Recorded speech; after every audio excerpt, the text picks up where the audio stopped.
Hello hi అందరికీ welcome to మన UPSC. ఈరోజు మనం 2024 సీసాట్ రీడింగ్ కాంప్రిహెన్షన్ చేద్దాం. ఇంకొకటి ఏంటంటే ఎవరైతే అంటే దీంట్లో అన్ని క్లియర్గా చెప్పలేం, పాజిటివ్ వర్డ్స్ ఏంటి, నెగిటివ్ వర్డ్స్ ఏంటి అని. మీరు బేసిక్గా అయితే అన్ని చూడాలంటే మిస్ అయి ఉంటే ఒకవేళ 2023 వీడియో ఉంది, ఆల్రెడీ 2025 వీడియో ఉంది, అది ఒకసారి చూడండి, మీకు హెల్ప్ఫుల్ అవుతుంది. అవి చూస్తే ఈ వీడియో చూసిన అవసరం లేదు, ఎందుకంటే ఆ బేస్ మీద ఇవన్నీ చేస్తాం మనం అంతే. సో మీరు ఆ వీడియో చూసేటికైతే మీకే ఒక పర్సెప్షన్ డెవలప్ అయితే ఈ వీడియో చూడాల్సిన అవసరం లేదు, ఎందుకంటే మీరే సాల్వ్ చేయగలరు. లేదు ఇంకా నాకు ఐడియా రావట్లేదు, ఇంకొన్ని చూస్తే నాకు బెటర్గా ఉంటుందంటే అప్పుడు ఈ వీడియో చూడండి, ఎందుకంటే ఇప్పుడు టైం లేదు మన దగ్గర, అంత టైం వేస్ట్ చేయకండి ఇలాంటి వీడియోల మీద డిపెండ్ అయ్యి. అవ్వలేదు ఇంకా నాకు బెటర్గా కావాలంటే మీరు ఈ వీడియోని ఎలా యూజ్ చేసుకోవచ్చు అంటే, మీరు రీడింగ్ కాంప్రిహెన్షన్ని ముందర పేపర్ పెట్టుకుని మొత్తం సాల్వ్ చేయండి. సాల్వ్ చేశాక తర్వాత ఈ వీడియో దగ్గర రండి, మీరు కరెక్షన్ చేసుకోవడానికి. జస్ట్ మీరు కరెక్షన్ కూడా చేసుకుంటే ఒకవేళ మీకు 27 ప్యాసేజెస్ అలా ఉన్నాయి ఈ మొత్తం దాంట్లో, ఒక 25-23 అలా కరెక్ట్ అయింది అనుకో, పక్క ఇంకా వీడియో చూడకండి ఇది, ఎందుకంటే మీకు ఆల్రెడీ డెవలప్ అయిపోయింది మైండ్లో. అలా లేదు ఇంకా తప్పులు అవుతున్నాయి, నేను ఇంకా ఇన్ని మిస్టేక్స్, ఈ 5 మిస్టేక్స్ కూడా యాక్చువల్లీ రాకూడదు, ఈ 4 మిస్టేక్స్ కూడా, ఆ మిస్టేక్స్ కూడా నేను ఇంకా డెవలప్ చేసుకోవాలంటే అప్పుడు ఈ వీడియో చూడండి, కొంచెం హెల్ప్ఫుల్ అవుతుంది అంతే. ఈ టైంలో అయితే ఇలాంటి వీడియోలు చూసి, నాదనే కాదు ఎవరిదైనా చూసి టైం అయితే వేస్ట్ చేయకండి. 2024 ఇది నాకు ప్రాక్టీస్ ఉంటుంది కాబట్టి నేను చేస్తాను ఇంకో సెకండ్ టైం అలా. ఫస్ట్ ఏ ఎగ్జామ్కైనా నేను చెప్పే సజెషన్స్ ఏంటంటే, మనం డైరెక్ట్గా వెళ్ళిపోదాం. ఫస్ట్ ఎప్పుడైనా సరే ఆప్షన్స్ చూడండి, తర్వాత ఇదే కాదు, జిఎస్లో అయినా సరే, మామూలు సీసాట్లో అయినా సరే, దేంట్లో అయినా ఆప్షన్స్ చూడండి, తర్వాతే వెళ్ళండి. ఇక్కడ ఆప్షన్స్ చూస్తే నీకు ఏం డెవలప్ అవుతుంది అనేది ఫస్ట్ మనం తెలుసుకుందాం. ఇప్పుడు నేను ఒకటి చెప్తున్నాను చూడండి, ఇప్పుడు ఇక్కడ ఉంది అంటే ఇక్కడ 3 స్టేట్మెంట్స్ 2, అంటే ఖచ్చితంగా ఈ ఇచ్చిండే 4 స్టేట్మెంట్స్లో ఖచ్చితంగా 2 అయితే correct, minimum 2 correct, maximum 3 correct. ఇప్పుడు మనము ఒక దొంగను పట్టుకున్నా ఆ లోపల ఉన్నది ఏదో మనం అట్లా బయటకు తీసుకొచ్చేయగలం. ఒక్క రాంగ్ ఫైండ్ అవుట్ చేసినా కూడా అయిపోతుంది. తర్వాత క్వశ్చన్ చదవండి, తర్వాత ఆప్షన్స్ చదవండి, తర్వాత ప్యాసేజ్ చదవండి, ఇది ఫార్మట్. ఈవెన్ జిఎస్లో కూడా నేను ఇదే సజెస్ట్ చేస్తాను. Which one of the following statement best reflects the most logical rational interference that can be made from the passage. Logical interference. Okay, ఇప్పుడు చూద్దాం. The current methods of the food distributions are sole responsible for loss and wastage of the food. మనకి passage గురించి ఏం తెలియదు, కానీ సోలే అంటే కేవలం ఒక్కరి మీద మాత్రమే, అంటే పూర్తిగా కంప్లీట్గా ఒక్కరి మీద మాత్రమే రెస్పాన్సిబుల్ అని చెప్తున్నారు. ఇది నీకు ఎక్స్ట్రీమ్ స్టేట్మెంట్. ఒక్కరి మీద ఇప్పుడు మల్టిపుల్ ఫ్యాక్టర్స్ ఉంటాయి, ఏదైనా ఒకటి రన్ అవ్వాలన్నా ఏదైనా చేయాలన్నా multiple factors, multiple helping hands ఉంటాయి తప్ప ఒక్కరి వల్ల ఎప్పుడు అవ్వదు. Extreme statement.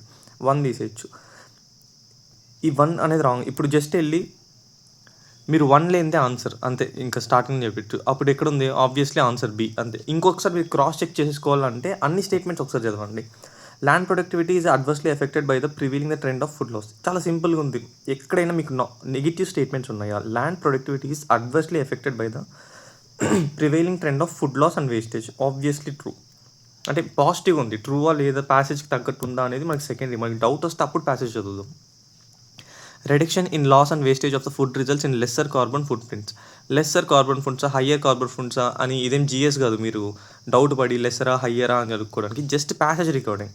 పైగా ఒకళ్ళు డౌట్లో అంటే మీరు హోల్డ్లో పెట్టుకుని తర్వాత post harvest technologies to prevent or reduce the loss and wastage of the food are not available. ఎంత ఎక్స్ట్రీమ్ స్టేట్మెంట్ ఇది, నాట్ అవైలబుల్. సో ఆబ్వియస్లీ ఇది కూడా రాంగ్. అప్పుడు మనం పెట్టిన ఆన్సర్లో 1 ఉండకూడదు, 4 ఉండకూడదు. ఆబ్వియస్గా ఆన్సర్ ఇదే కాబట్టి ఇదే ఆన్సర్ కూడా ఇదే. సో +1. ఇప్పుడు next, based on the above passage what are the assumptions have been made. ఇప్పుడు ఇది చదువుదు. The food distribution mechanism. ఒక్కసారి ఆప్షన్స్ చూడండి, 1 ఉంది, బోత్ నెయిదర్ 1 ఉంది. సో ఇప్పుడు ఆప్షన్స్తో సంబంధం, ఆప్షన్స్ మనకి హెల్ప్ చేయట్లేదు ఇక్కడ. ఇప్పుడు the food distribution mechanism needs to be reimagined and made effective to reduce the loss and wastage of the food. రీఇమాజిన్డ్ అంటున్నాడు అంతే. ఆ డిస్ట్రిబ్యూషన్ మొత్తం మెకానిజం రీఇజం అంటే రీకన్సిడర్ చేయాలని చెప్తున్నాడు మొత్తం. సో ఆబ్వియస్లీ ఇది ఎంత పాజిటివ్ స్టేట్మెంట్ ఉంది, పైగా ట్రూగా కూడా ఉంది. తర్వాత ensuring the reduction of wastage and loss of food is a social and moral responsibility of all citizens. ఇది ఎంత ట్రూగా ఉంది. మామూలుగా ఎలా ఇస్తారంటే it's solely responsibility of the government, it's solely responsibility of the union government, ఇలా ఇస్తాడు. మీరు మ్యాక్సిమం ప్రీవియస్ ఇయర్ పేపర్స్ చేస్తే మీకు అర్థమవుతుంది. ఇది ఎంత పాజిటివ్గా ఉంది. 2 పాజిటివ్స్ ఉన్నాయి కాబట్టి ఆబ్వియస్గా ఆన్సర్ ఇస్ బోత్. ఇది కూడా మనకి రైటే, +2. క్వశ్చన్స్ కీవర్డ్ పెట్టుకోండి. లాజికల్ అంటున్నారు. ఇక్కడ లాజిక్ ఎక్కడ ఉంది అసలు? మీరు చదివితే పూర్తిగా ఒక సైలెంట్ ప్లేస్లో కూర్చొని ఒక ప్యాసేజెస్ని మీరు అబ్జర్వ్ చేస్తే మీకు ఆన్సర్ దొరుకుతుంది. Which one of the following statement best reflects most logical and rational influence that can be made from the passages? Central banks cannot bring down inflation without budgetary backing. Cannot అంటున్నాడు, ఇది హోల్డ్లో పెట్టుకోండి. అంటే first wrong అని కొట్టేయకండి, ఎందుకంటే just హోల్డ్లో పెట్టుకుని confirmation వచ్చిన తర్వాత మాత్రమే కొట్టండి. ఇక్కడైతే మనకి కన్ఫర్మేషన్ వచ్చింది. ఎందుకు కన్ఫర్మేషన్ వచ్చింది? ఫస్ట్ క్వశ్చన్లో ఆప్షన్స్ని బట్టి. ఇక్కడ మనకి కన్ఫర్మేషన్ లేదు. రెండు పాజిటివ్ ఉన్నాయి చెప్పి మనం పాజిటివ్ పెట్టినాం. నెగిటివ్ ఒక్క స్టేట్మెంట్ వచ్చినా నేను మళ్ళీ ప్యాసేజ్ చదివేవాడిని. ఇక్కడ కెనాట్ కానీ నాట్ అనే ఒక్క స్టేట్మెంట్ వచ్చినా కూడా నేను మళ్ళీ ప్యాసేజ్ చదివేవాడిని. తర్వాత the effect of monetary policy depends on fiscal policies purchased by the government. ఇది చాలా సింపుల్గా ఉంది, పాజిటివ్గా ఉంది. ఇది మనం ప్యాసేజ్ చదవకుండానే చెప్పొచ్చు. 2 అయితే పక్కా ఆన్సర్లో ఉంది. ఇప్పుడు ఇక్కడ మనం నైదర్ 1 చేయొచ్చు 2, అండ్ ఇప్పుడు ఈ 3లో ఆన్సర్ ఉంటుంది. The effects of monetary policy depends on fiscal policies purchased by the government. ఇప్పుడు ఒక్కసారి మనం ప్యాసేజ్ చదువుతాం, ఎందుకంటే ఇది మనం రాంగ్గా రైట్ అని ఒకసారి తెలుసుకోవాలంటే passage చదవాల్సిందే. As inflation rises, even the government previously committed to budgetary disciplines or spending freely to help the households.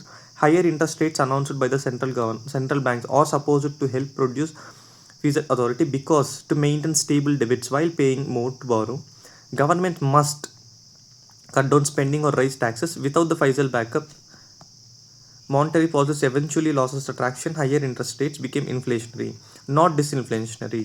Becomes inflationary, not because they simply led to the governments to borrow more, pay rising debit service costs. The risk of monetary unrooming is greater when public debits because the interest rates became more important to budgetary fiscal deficits. Obviously true. Central banks cannot bring down inflation without a budgetary backing. True. Passage చదివితే మీకు అర్థమవుతుంది. Explain చేయాలంటే last వీడియోస్లో అన్ని length అయిపోతుంది. So ఆబ్వియస్గా answer కూడా ఇదే. సి బోత్ 1 and 2 అన్ని ట్రూ ఉన్నాయి కాబట్టి.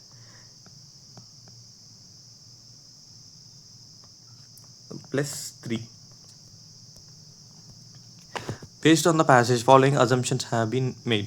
Fiscal policies of the government are solely responsible. మళ్ళీ చెప్పాను, సోలే అంటే పూర్తిగా ఒక్కరి మీదే డిపెండెంట్, వాళ్ళు మాత్రమే బాధ్యత అంటున్నారు. అది ఈ వర్డ్ నెగిటివ్ అని కాదు. ఇప్పుడు మనం చదివిన ప్యాసేజ్లో కూడా రాంగ్ ఉంది. ఒకవేళ నేను ప్యాసేజ్ చదవకపోయినా కూడా దీన్ని నేను హోల్డ్లో పెట్టుకునేవాడిని, ఎందుకంటే ఆప్షన్స్ ఇలా ఉంది కాబట్టి. అప్పుడు మళ్ళీ ప్యాసేజ్ చదివేవాడిని. ఇప్పుడు అది లేదు కాబట్టి ప్యాసేజ్ చదివేసే కాబట్టి ఇది obviously wrong. Higher prices do not effect the long term government. Do not effect అసలు ప్యాసేజ్లో ఎక్కడైనా చెప్పాడా డు నాట్ ఎఫెక్ట్ అని? ప్యాసేజ్లో కూడా వదిలేండి. మామూలుగా హయ్యర్ ప్రైసెస్ అనేది do not effect the long term government bonds. Higher prices వస్తే ఖచ్చితంగా గవర్నమెంట్ బాండ్స్ ఎఫెక్ట్ అవుతాయి. ఇప్పుడు మనం జిఎస్ కాన్సెప్ట్ సీసార్లో చెప్పాల్సిన అవసరం లేదు కాబట్టి ఆన్సర్ ఇస్ డి. ఇక్కడ కూడా +4.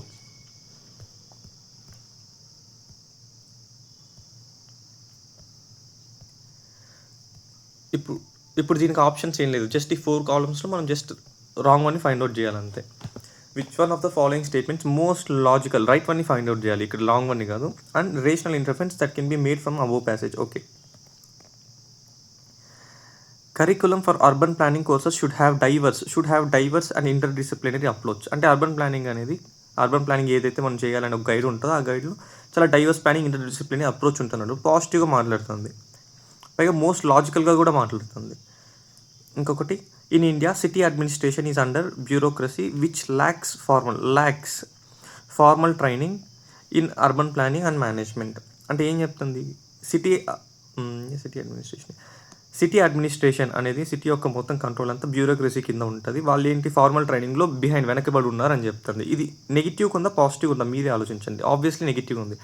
ల్యాక్స్ గవర్నమెంట్, ఒకసారి మళ్ళీ చెప్తున్నాం గుర్తుపెట్టుకోండి, ఈ ప్యాసేజెస్ ఏది ఇచ్చినా అది యూపీఎస్సీ రాసిందే. ఐ మీన్ ఎవరైనా సరే యూపీఎస్సీ పిక్ చేసుకునింది అంటే రాసిందైనా ఆల్రెడీ ఎగ్జిస్ట్ అయిందైనా వీళ్ళు రాసినా సరే దాంట్లో చాలా ఫార్మల్ థింగ్ ఉంటుంది, చాలా హై ప్రొఫెషనలిజం ఉంటుంది, ఒక ఫార్మల్ లాంగ్వేజ్ అనేది ఉంటుంది. ల్యాక్స్ అలా మాట్లాడదు, ఫార్మల్ లాంగ్వేజ్ చెప్పాక చాలా ఫార్మల్గా ఉంటుంది. ఇలా ల్యాక్స్ వెనకబడింది అలా మాట్లాడదు.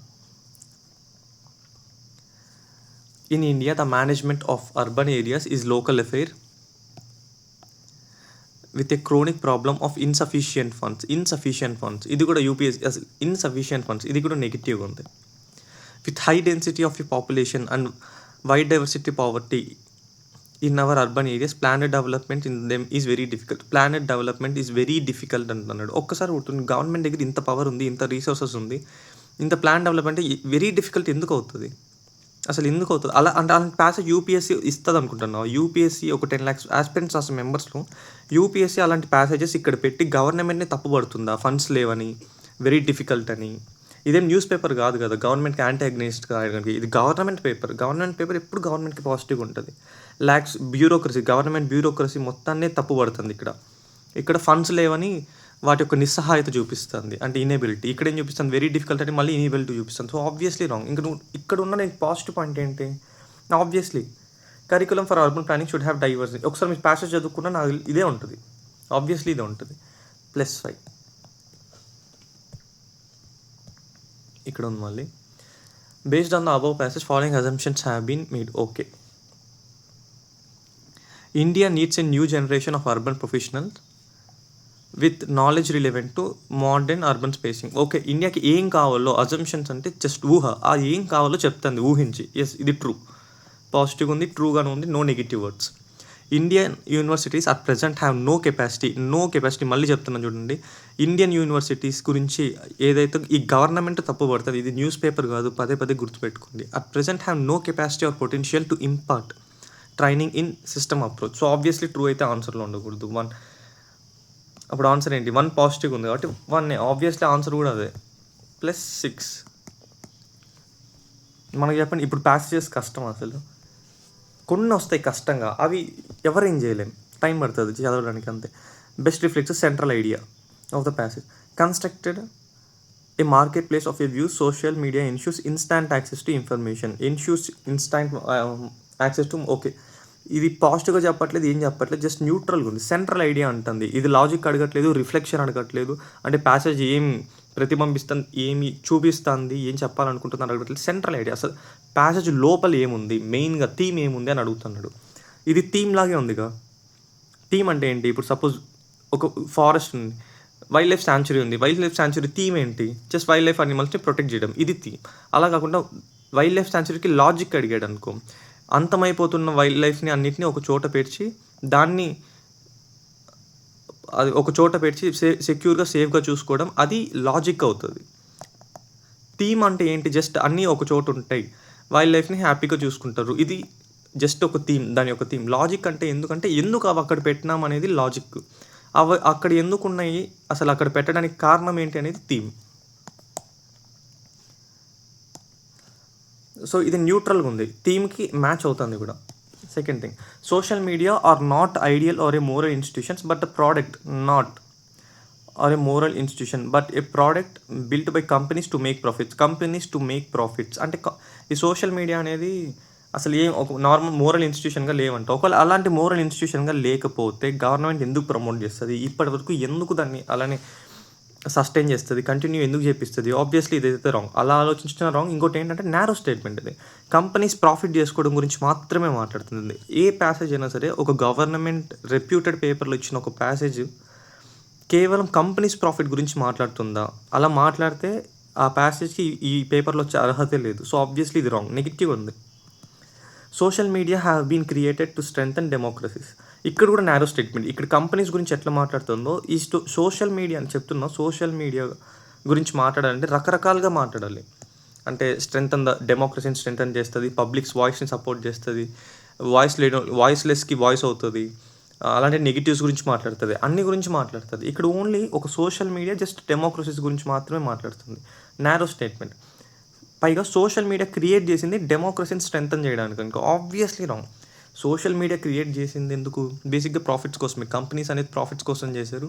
ఆ ప్రాఫిట్స్ కాస్త తర్వాత వాటిలో రకరకాలుగా ఇంక్లూడ్ వచ్చాయి. So obviously wrong.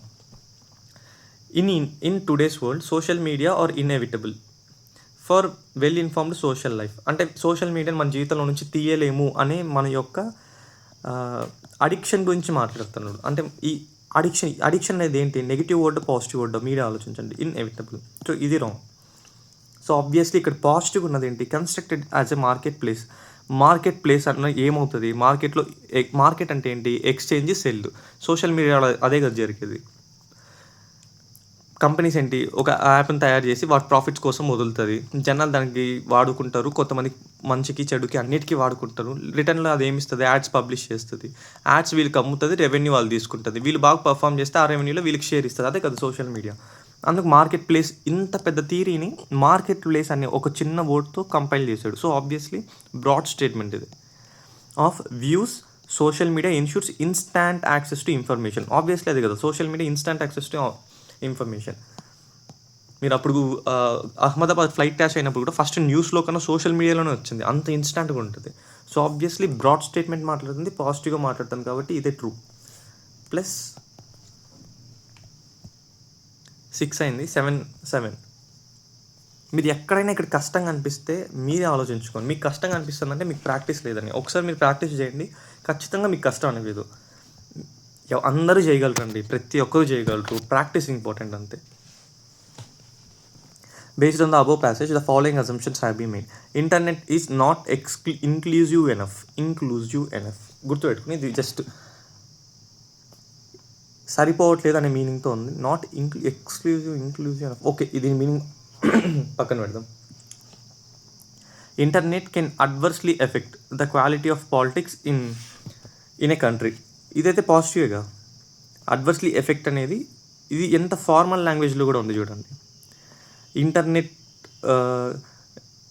Makes the negative impression on politics, ఇలాంటివి వస్తే పాజిటివ్, అది ఫార్మల్. అడ్వర్స్లీ ఎఫెక్ట్స్ కూడా కాదు, affects the quality of the politics in India. ఇప్పుడు ఇవి కొంచెం డౌట్లో ఉన్నాం, అంటే ఎవరు షార్ట్గా చెప్పలేకపోతున్నారు ఇది పాజిటివ్ నెగిటివ్ న్యూట్రల్ ఉందా అంటే. ఆబ్వియస్లీ ఒక్కసారి ప్యాసేజ్ చదవండి. ప్యాసేజ్ ఏముంది,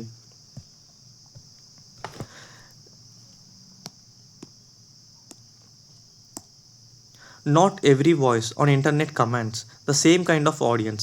When anonymous private entities with high capital can pay for more space of their opinions, they are effectively buying a louder voice. If political disclosure in the digital sphere is a matter of outshining one's opponent till the elections is won, then the quality of the politics suffers. The focus of a social media is restricted to promotions of content that generates more user engagement regardless of how inflammatory content may be. మొత్తం passage దేని గురించి మాట్లాడుతుంది, ఎవరి దగ్గర అయితే ఎక్కువ డబ్బు ఉంటుందో వాళ్ళు సోషల్ మీడియాలో ఎక్కువ వాయిస్ కొనగలరు, అంటే ఎక్కువ ఇన్ఫ్లుయెన్స్ చేయగలరు అని సింపుల్గా. ఆ ఇన్ఫ్లుయెన్స్ వల్ల ఏమవుతుంది, సపోజ్ ఇప్పుడు ఒక ఎలక్షన్స్ వస్తుంది అనుకో, ఒకరిని టార్గెట్ చేసి వాళ్ళ మీద ఒక నెగిటివ్గా ప్రచారం చేస్తే, ప్రచారం ఇన్ సెన్స్ ఆ వాయిస్ని ఎక్కువ వాళ్ళకి అగైనెస్ట్గా వాడుకుంటే ఆ క్వాలిటీ ఆఫ్ పాలిటిక్స్ మీద ఎఫెక్ట్ పడుతుంది అంటున్నాడు. ఇప్పుడు అది మన థీమ్ బేసిక్. ఇప్పుడు ఒకసారి చదివి చూడండి. Internet is not inclusive enough. True. Internet can adversely effect the quality of the politics. True. అదే కదా అక్కడ చెప్తుంది. మీరు ఒకసారి ప్యాసేజ్ చదివినా డైరెక్ట్ స్టేట్మెంట్సే ఉన్నాయి. ప్యాసేజ్ చాలా ఈజీ కూడా వచ్చాడు. క్వాలిటీ ఆఫ్ పాలిటిక్స్ మీద ఎఫెక్ట్ పడుతుంది అన్నాడు. ఇక్కడ ఏమంటున్నాడు, ఆన్సర్ సి అవుతుంది. ఈ క్వశ్చన్ని నెగిటివ్ చేసినా పర్లేదు, ఎందుకంటే internet is not inclusive enough, ఇలాంటివి కొంచెం డౌట్ఫుల్లో సిచ్యువేషన్స్ వస్తాయి. ఇది నెగిటివ్ చేసినా పర్లేదు, అందుకే నేను దీన్ని అయితే క్యాలిక్యులేట్ చేయను. ఒకవేళ మీకు మరీ ఎంత డౌట్ వస్తే చెప్తున్నా కదా, ఏది పడితే అది పెట్టకండి. ప్యాసేజెస్లో కొంచెం డౌట్ వచ్చి అంటే ఇదా కాదా అని డౌట్ వస్తే అస్సలు పెట్టకండి.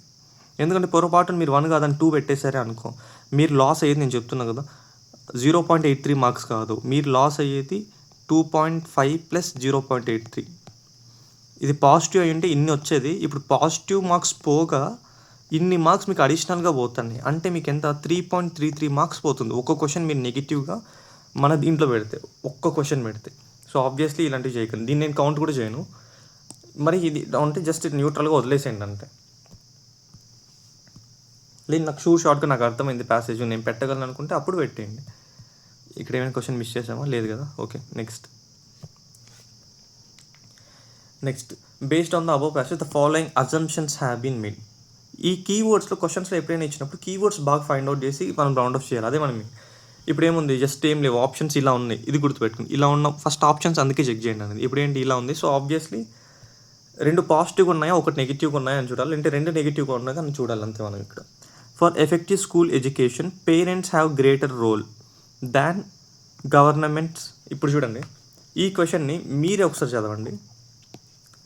For effective education parents have greater role. ఇక్కడ వరకు పెట్టేసింటే ప్యూర్ పాజిటివ్ థింగ్ ఇది. గ్రేటర్ రోల్ అన్నాడు, only parents for effective education only parents have the greater role అని అనలేదు. పేరెంట్స్కి ఒక పిల్లాడి మంచి ఎడ్యుకేషన్లో ఖచ్చితంగా పేరెంట్స్కి ముఖ్య పాత్ర ఉంది అంటున్నాడు. సో ఆబ్వియస్లీ ఇక్కడ వరకు ఇచ్చింటే ట్రూ. గవర్నమెంట్తో కంపేర్ చేశాడు. సరే ఇప్పుడు ఒక పిల్లోడు ఉన్నాడు, వాడికి పేరెంట్స్ ఫుల్ సపోర్ట్ చేస్తున్నాడు, చదువు చదువు చదువు అంటాడు. వాడు వెళ్ళడానికి స్కూల్ లేదు, వాడు ఆ స్కూల్కి వెళ్ళడానికి రోడ్స్ లేవు, వాడు స్కూల్కి వెళ్ళడానికి స్కూల్కి వెళ్ళినా అక్కడ కరెంట్ ఉండదు. అప్పుడు parents role important, government role important? Obviously ఇద్దరు రోల్ ఇంపార్టెంట్. గవర్నమెంట్ పిల్లలు రావడానికి అన్ని ఇన్ఫ్రాస్ట్రక్చర్ చేస్తుంది, వాళ్ళని ప్రమోట్ చేస్తుంది, అవేర్నెస్ క్రియేట్ చేస్తుంది. పేరెంట్స్ గురించి కూడా పుష్ ఉండాలి. సో ఆబ్వియస్లీ ఇదైతే రాంగ్. ఎందుకంటే జస్ట్ పేరెంట్స్ని హైలైట్ చేసి గవర్నమెంట్ని తొక్కేస్తున్నాడు. సో అంటే తొక్కేస్తాడు ఇన్ సెన్స్ గవర్నమెంట్కి అంతే సంబంధం లేదు, పేరెంట్స్దే పెద్ద పాత్ర అని చెప్తున్నాడు. గవర్నమెంట్ ఎగ్జామ్లో గవర్నమెంట్కి అగైనెస్ట్గా. So wrong. School curriculum that conforms to today's requirement and is uniforms for entire country may address the issue brought out. May address the issues brought out. అంతేనా? ఏది? School curriculum that conforms to today's requirements. Curriculum today's requirement and is uniform for entire country may address the issues brought out. Entire కంట్రీకి అసలు మామూలుగానే చూడండి, కరికులము today's requirements entire కంట్రీకి ఒకటే. ఇది కొంచెం డౌట్ ఏమంటే ఒక్కసారి ప్యాసేజ్ చదవండి, నాకు కొంచెం డౌట్గా ఉంది. By the time children reaches the class 8, the bulk of them tends to be age 13 to 15 years. But in our country, about a quarter of all children of class 8 struggles with reading simple text. More than half of us still are unable to do the basic arithmetic operations like divisions. Every year, about 25 million young boys and girls have elementary schools move into life that lies from them beyond the compulsory schooling. They cannot enter the workforce, at least in the organized sector, till they are 18. Workforce lo enter avaleru at least. For many families, these children are the first form of their families ever for in the school. Parents and children expect them. Such graduates from the school will go into the high school and colleges. Hardly anyone wants to come back into agriculture. On the other hand, the abilities in terms of academic competence are far lower than they should be, even based on the curriculum expectations of the class 8. చాలా సింపుల్గా చెప్తున్నాడు, అంటే compare చేసి చెప్తున్నాడు అంతే. Even ఒక పిల్లడు class 8 reach అయ్యాడంటే వాడు ఏజ్ యావరేజెస్ 13 years ఉంటుంది, 13 to 15 years ఉంటుంది. అంత ఏజ్లో ఉన్నా కూడా వాడు బేసిక్ క్లాస్ 8కి వచ్చిన తర్వాత కూడా సింపుల్ మ్యాథమెటిక్ అవి కూడా చేయలేకపోతున్నాడు. డివిజన్స్ కానీ మల్టిప్లికేషన్స్ ఇవేం చేయలేకపోతున్నాడు. Every year 25 million young boys and girls in school move in to the life that beyond compulsory schooling. అంటే చాలామంది 25 million యంగ్ బాయ్స్ అనేవాళ్ళు చాలామంది స్కూల్ దాటి వెళ్ళిపోతున్నారు దేనికోసం, జస్ట్ వర్క్ ఫోర్స్ అలా జాయిన్ అవ్వడానికి. ఇక లాస్ట్లో ఈ పాయింట్ చూడండి ఒకటి, academic competence are far lower than they should have been based on the curriculum expectations of class 8. అంటే కరికులంలో ఏది ఉందో క్లాస్ 8లో దానికన్నా వాళ్ళు చాలా తక్కువ ఎక్స్పెక్టేషన్స్లో పర్ఫామ్ చేస్తున్నారు స్టూడెంట్స్ అనేవాళ్ళు. అంతే ఉంది. ఇక్కడ ఏమంటున్నారు, school curriculum that conforms to today's requirements and uniform for the entire country. అసలు ఈ ఎంటైర్ కంట్రీ గురించి కానీ యూనిఫామ్ కరికులం గురించి కానీ అసలు ఏం మాట్లాడట్లేదు. కరికులంలో ఇది ఉంది, దానికి తగ్గట్టు పిల్లలు లేరు. మొత్తం ప్యాసేజ్ చదివినా కూడా ఇంతే ఉంది, మొత్తం ప్యాసేజ్ చదివినా. And May address the issue brought out. అసలు చూడండి, సీసాట్లో ఉన్న ముఖ్య భాగం ఏంటంటే ప్యాసేజ్ దాటి ఎప్పుడు వెళ్ళకండి. ప్యాసేజ్లో ఎంత వర్క్ ఇచ్చాడో అదే రైట్. ఇప్పుడు సపోజ్ ప్యాసేజ్లో నెంబర్స్ మనకున్న నెంబర్స్ 1, 2, 3 అని ఇచ్చాడు అనుకో, ఆప్షన్స్లో 4 is one of the maths number అన్నాడు అనుకో, ఖచ్చితంగా ఇది రాంగ్. ఎందుకంటే ప్యాసేజ్లో 3 వరకే పెట్టినప్పుడు ఖచ్చితంగా మనం 3 వరకే ఆలోచించాలి. ఇది రైటే కదా అని జనరల్గా పోయి అస్సలు పెట్టకండి. అందుకే ఈవెన్ జనరల్ స్టేట్మెంట్స్ వచ్చినా కూడా మనం ఇంకొకసారి కన్ఫర్మ్ చేసుకోవాలి. సో ఇక్కడ ఏంటి, ఇదైతే wrong. For effective schooling greater role, parents greater role ఉంటుంది, రాంగ్. కరికులం యూనిఫామ్ ఈ ఎంటైర్ కంట్రీ ఇదైతే రాంగ్. సో ఆబ్వియస్గా ఆన్సర్ ఇస్ టీ. ఇప్పుడు నెక్స్ట్ ఈ ప్యాసేజ్ చూడండి 22 సెంట్రల్ ఐడియా. సో దీనికి ఆన్సర్ మనం చూడలేదు కదా, 21 డి ఆన్సర్. ఇది కూడా రైట్. +7 8 ఒకసారి చెక్ చేద్దాం. 7 అయింది, 7 ఇక్కడ, ఇది 8 +8. Which one of the following central idea అడుగుతున్నాడు, మళ్ళీ గుర్తుపెట్టుకోండి. సెంట్రల్ ఐడియా అంటే theme convert by the passage. Total eradication of poverty in the country will resolve the issue. అంటే eradication of poverty resolve the issue of under performance of our school children. అంటే poverty తీసేస్తే ఈ under performance ఏదైతే ఉందో అది అసలు poverty గురించి ప్యాసేజ్లో ఎక్కడైనా మాట్లాడా. ఇంకొకటి కూడా ఒకవేళ పావర్టీది తీసేసినా కూడా ఇప్పుడు ఒక స్కూల్కి వెళ్ళేవాడు, ఒక ప్రైవేట్ స్కూల్కి కూడా వెళ్ళండి, అక్కడ ప్యాసేజ్లో ఏం మాట్లాడుతుంది, ప్యాసేజ్ కూడా వదిలేండి. ఒక ప్రైవేట్ స్కూల్కి వెళ్ళాడు, రిచోడు ఉంటాడు, పూరోడు ఉంటాడు, అందరు ఉంటాడు. కానీ ఎడ్యుకేషన్ అనేది అందరికీ సమానంగా జరగదుగా. ఈవెన్ బాగా రిచ్ ఉండి ఇంట్లో వాడి కారు ఉన్నా కూడా తక్కువ చదివేవాడు ఉంటాడు. అంటే ఇక్కడ పావర్టీ గురించి మాట్లాడుతుంది. పావర్టీకి ఎడ్యుకేషన్కి ఎలాంటి సంబంధం లేదు. అంటే వాడి యొక్క పర్ఫార్మెన్స్కి, ఇండివిజువల్ పర్ఫార్మెన్స్కి సంబంధం లేదు. అంటే కొన్ని కేసెస్లో ఉన్నాయి, ప్యాసేజ్ పరంగా చూస్తే సంబంధం లేదు. Eradication of poverty in the country will resolve the issue of under performance. No, eradication of poverty కాదు, రీఇమాజినేషన్ ఆఫ్ ఎడ్యుకేషన్ కానీ బెటర్ పర్ఫార్మెన్స్ ఆఫ్ అకాడమిక్స్ కానీ అది అవుతుంది ఇన్ అవర్ స్కూల్. సో ఇదైతే ఇంకొకటి ప్యాసేజ్ గురించి మాట్లాడలేదు. ఒకవేళ ప్యాసేజ్ చదవకపోయినా కూడా ఇది మీరు తీసేసి ఇలా ఆలోచించి. Monetary incentives to the parents. Monetary incentives to the parents and teachers ఇది the strategy to improve the children's academic performance. అంటే పేరెంట్స్కి ఇది చూడండి, రియాలిటీలో ఆలోచిస్తే, రియాలిటీలో అంటే అంత ప్యాసేజ్ గురించి మర్చిపోండి, రియాలిటీలో ఆలోచిస్తే పేరెంట్స్కి మేము డబ్బులు ఇస్తాం. ఇప్పుడు అమ్మ కూడా అదే కదా కాన్సెప్ట్, నేను డబ్బులు ఇస్తాం పిల్లల్ని స్కూల్కి పంపించండి, దానికోసమైనా పిల్లల్ని స్కూల్కి పంపిస్తున్నారు. మానిటరీ పాలసీ అంటే టీచర్స్కి కూడా అలానే డబ్బులు ఇచ్చి వాళ్ళకి ఇన్సెంటివ్స్ ఇస్తే బెటర్ పర్ఫార్మెన్స్ వస్తే బెటర్ డబ్బులు ఇస్తాం. అంటే ఇది యాక్చువల్లీ ట్రూ, కానీ ప్యాసేజ్ ప్రకారం చూస్తే రాంగ్. అంటే డబ్బులు ఇస్తే ఇంకొకటి కూడా ఇది చాలా నేరోగా మాట్లాడుతుంది. మీరు ప్యాసేజ్ చదవకపోయినా కూడా సరే దీన్ని ఎలా ఆలోచించాలంటే మానిటరీ ఇన్సెంటివ్స్ అంటే డబ్బులు ఇస్తే పర్ఫార్మెన్స్ పెరిగిపోతుంది. అంటే దాన్ని ఏం చెప్తుంది ఇండైరెక్ట్గా, ఇది ఇప్పటి వరకు ఉన్న గవర్నమెంట్ సిస్టమ్ ఏదైతే ఉందో అది ఇన్క్యాపబిలిటీతో ఉంది. అంటే టీచర్లు అనేవాళ్ళు డబ్బులు కాశపడి ఇప్పటి వరకు ఎడ్యుకేషన్ పర్ఫార్మెన్స్ పెంచకుండా ఆగిపోతున్నారు అని ఇండైరెక్ట్గా మనకు చెప్తుంది. మీరు ప్యాసేజ్కి ఏం చెప్పకపోయినా ఇప్పటి వరకు ఎందుకు పెరగలేదు ఈ పర్ఫార్మెన్స్ అంటే టీచర్స్కి మీరు డబ్బులు ఇవ్వలేదు కాబట్టి. అంటే ఇక్కడ పాయింట్ డబ్బులా కాదు కదా. సో ఆబ్వియస్లీ ఆన్సర్ ఈస్ అలా ఆలోచించినా కూడా ఇది నెగిటివే. Public policy should ensure that competence and achievement of the young people are aligned with their expectations. Obviously ఇది హోల్డ్లో పెట్టుకోండి, పాజిటివ్గా కూడా ఉంది. India is not going to take advantage of the demographic. ఇది ఈ నాట్ గోయింగ్, మన ప్రపంచంలో ఇంత పాపులేషన్ని మనం అడ్వాంటేజెస్గా ఇండియాలోని ఇంత పాపులేషన్ని వాటి యొక్క ఇది కేటగిరీస్ని మనం అడ్వాంటేజ్గా తీసుకోలేకపోతున్నామంట. Unless some schools. ఆబ్వియస్లీ ఇది రాంగ్, ఇక్కడే కొట్టచ్చు. ఇండియా గురించి నాట్ అనిందంటేనే ఇక్కడ కొట్టచ్చు. ఇప్పుడు ఇవి మూడిట్లో ఇది రైట్ ఆర్ రాంగ్ అని మీరు ఆలోచిస్తే ఈ మూడిట్లో ఉన్న పాజిటివ్ థింగ్ ఇదే.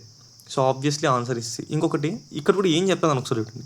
Public policy should ensure that competence and achievement of young people are align with their expectations.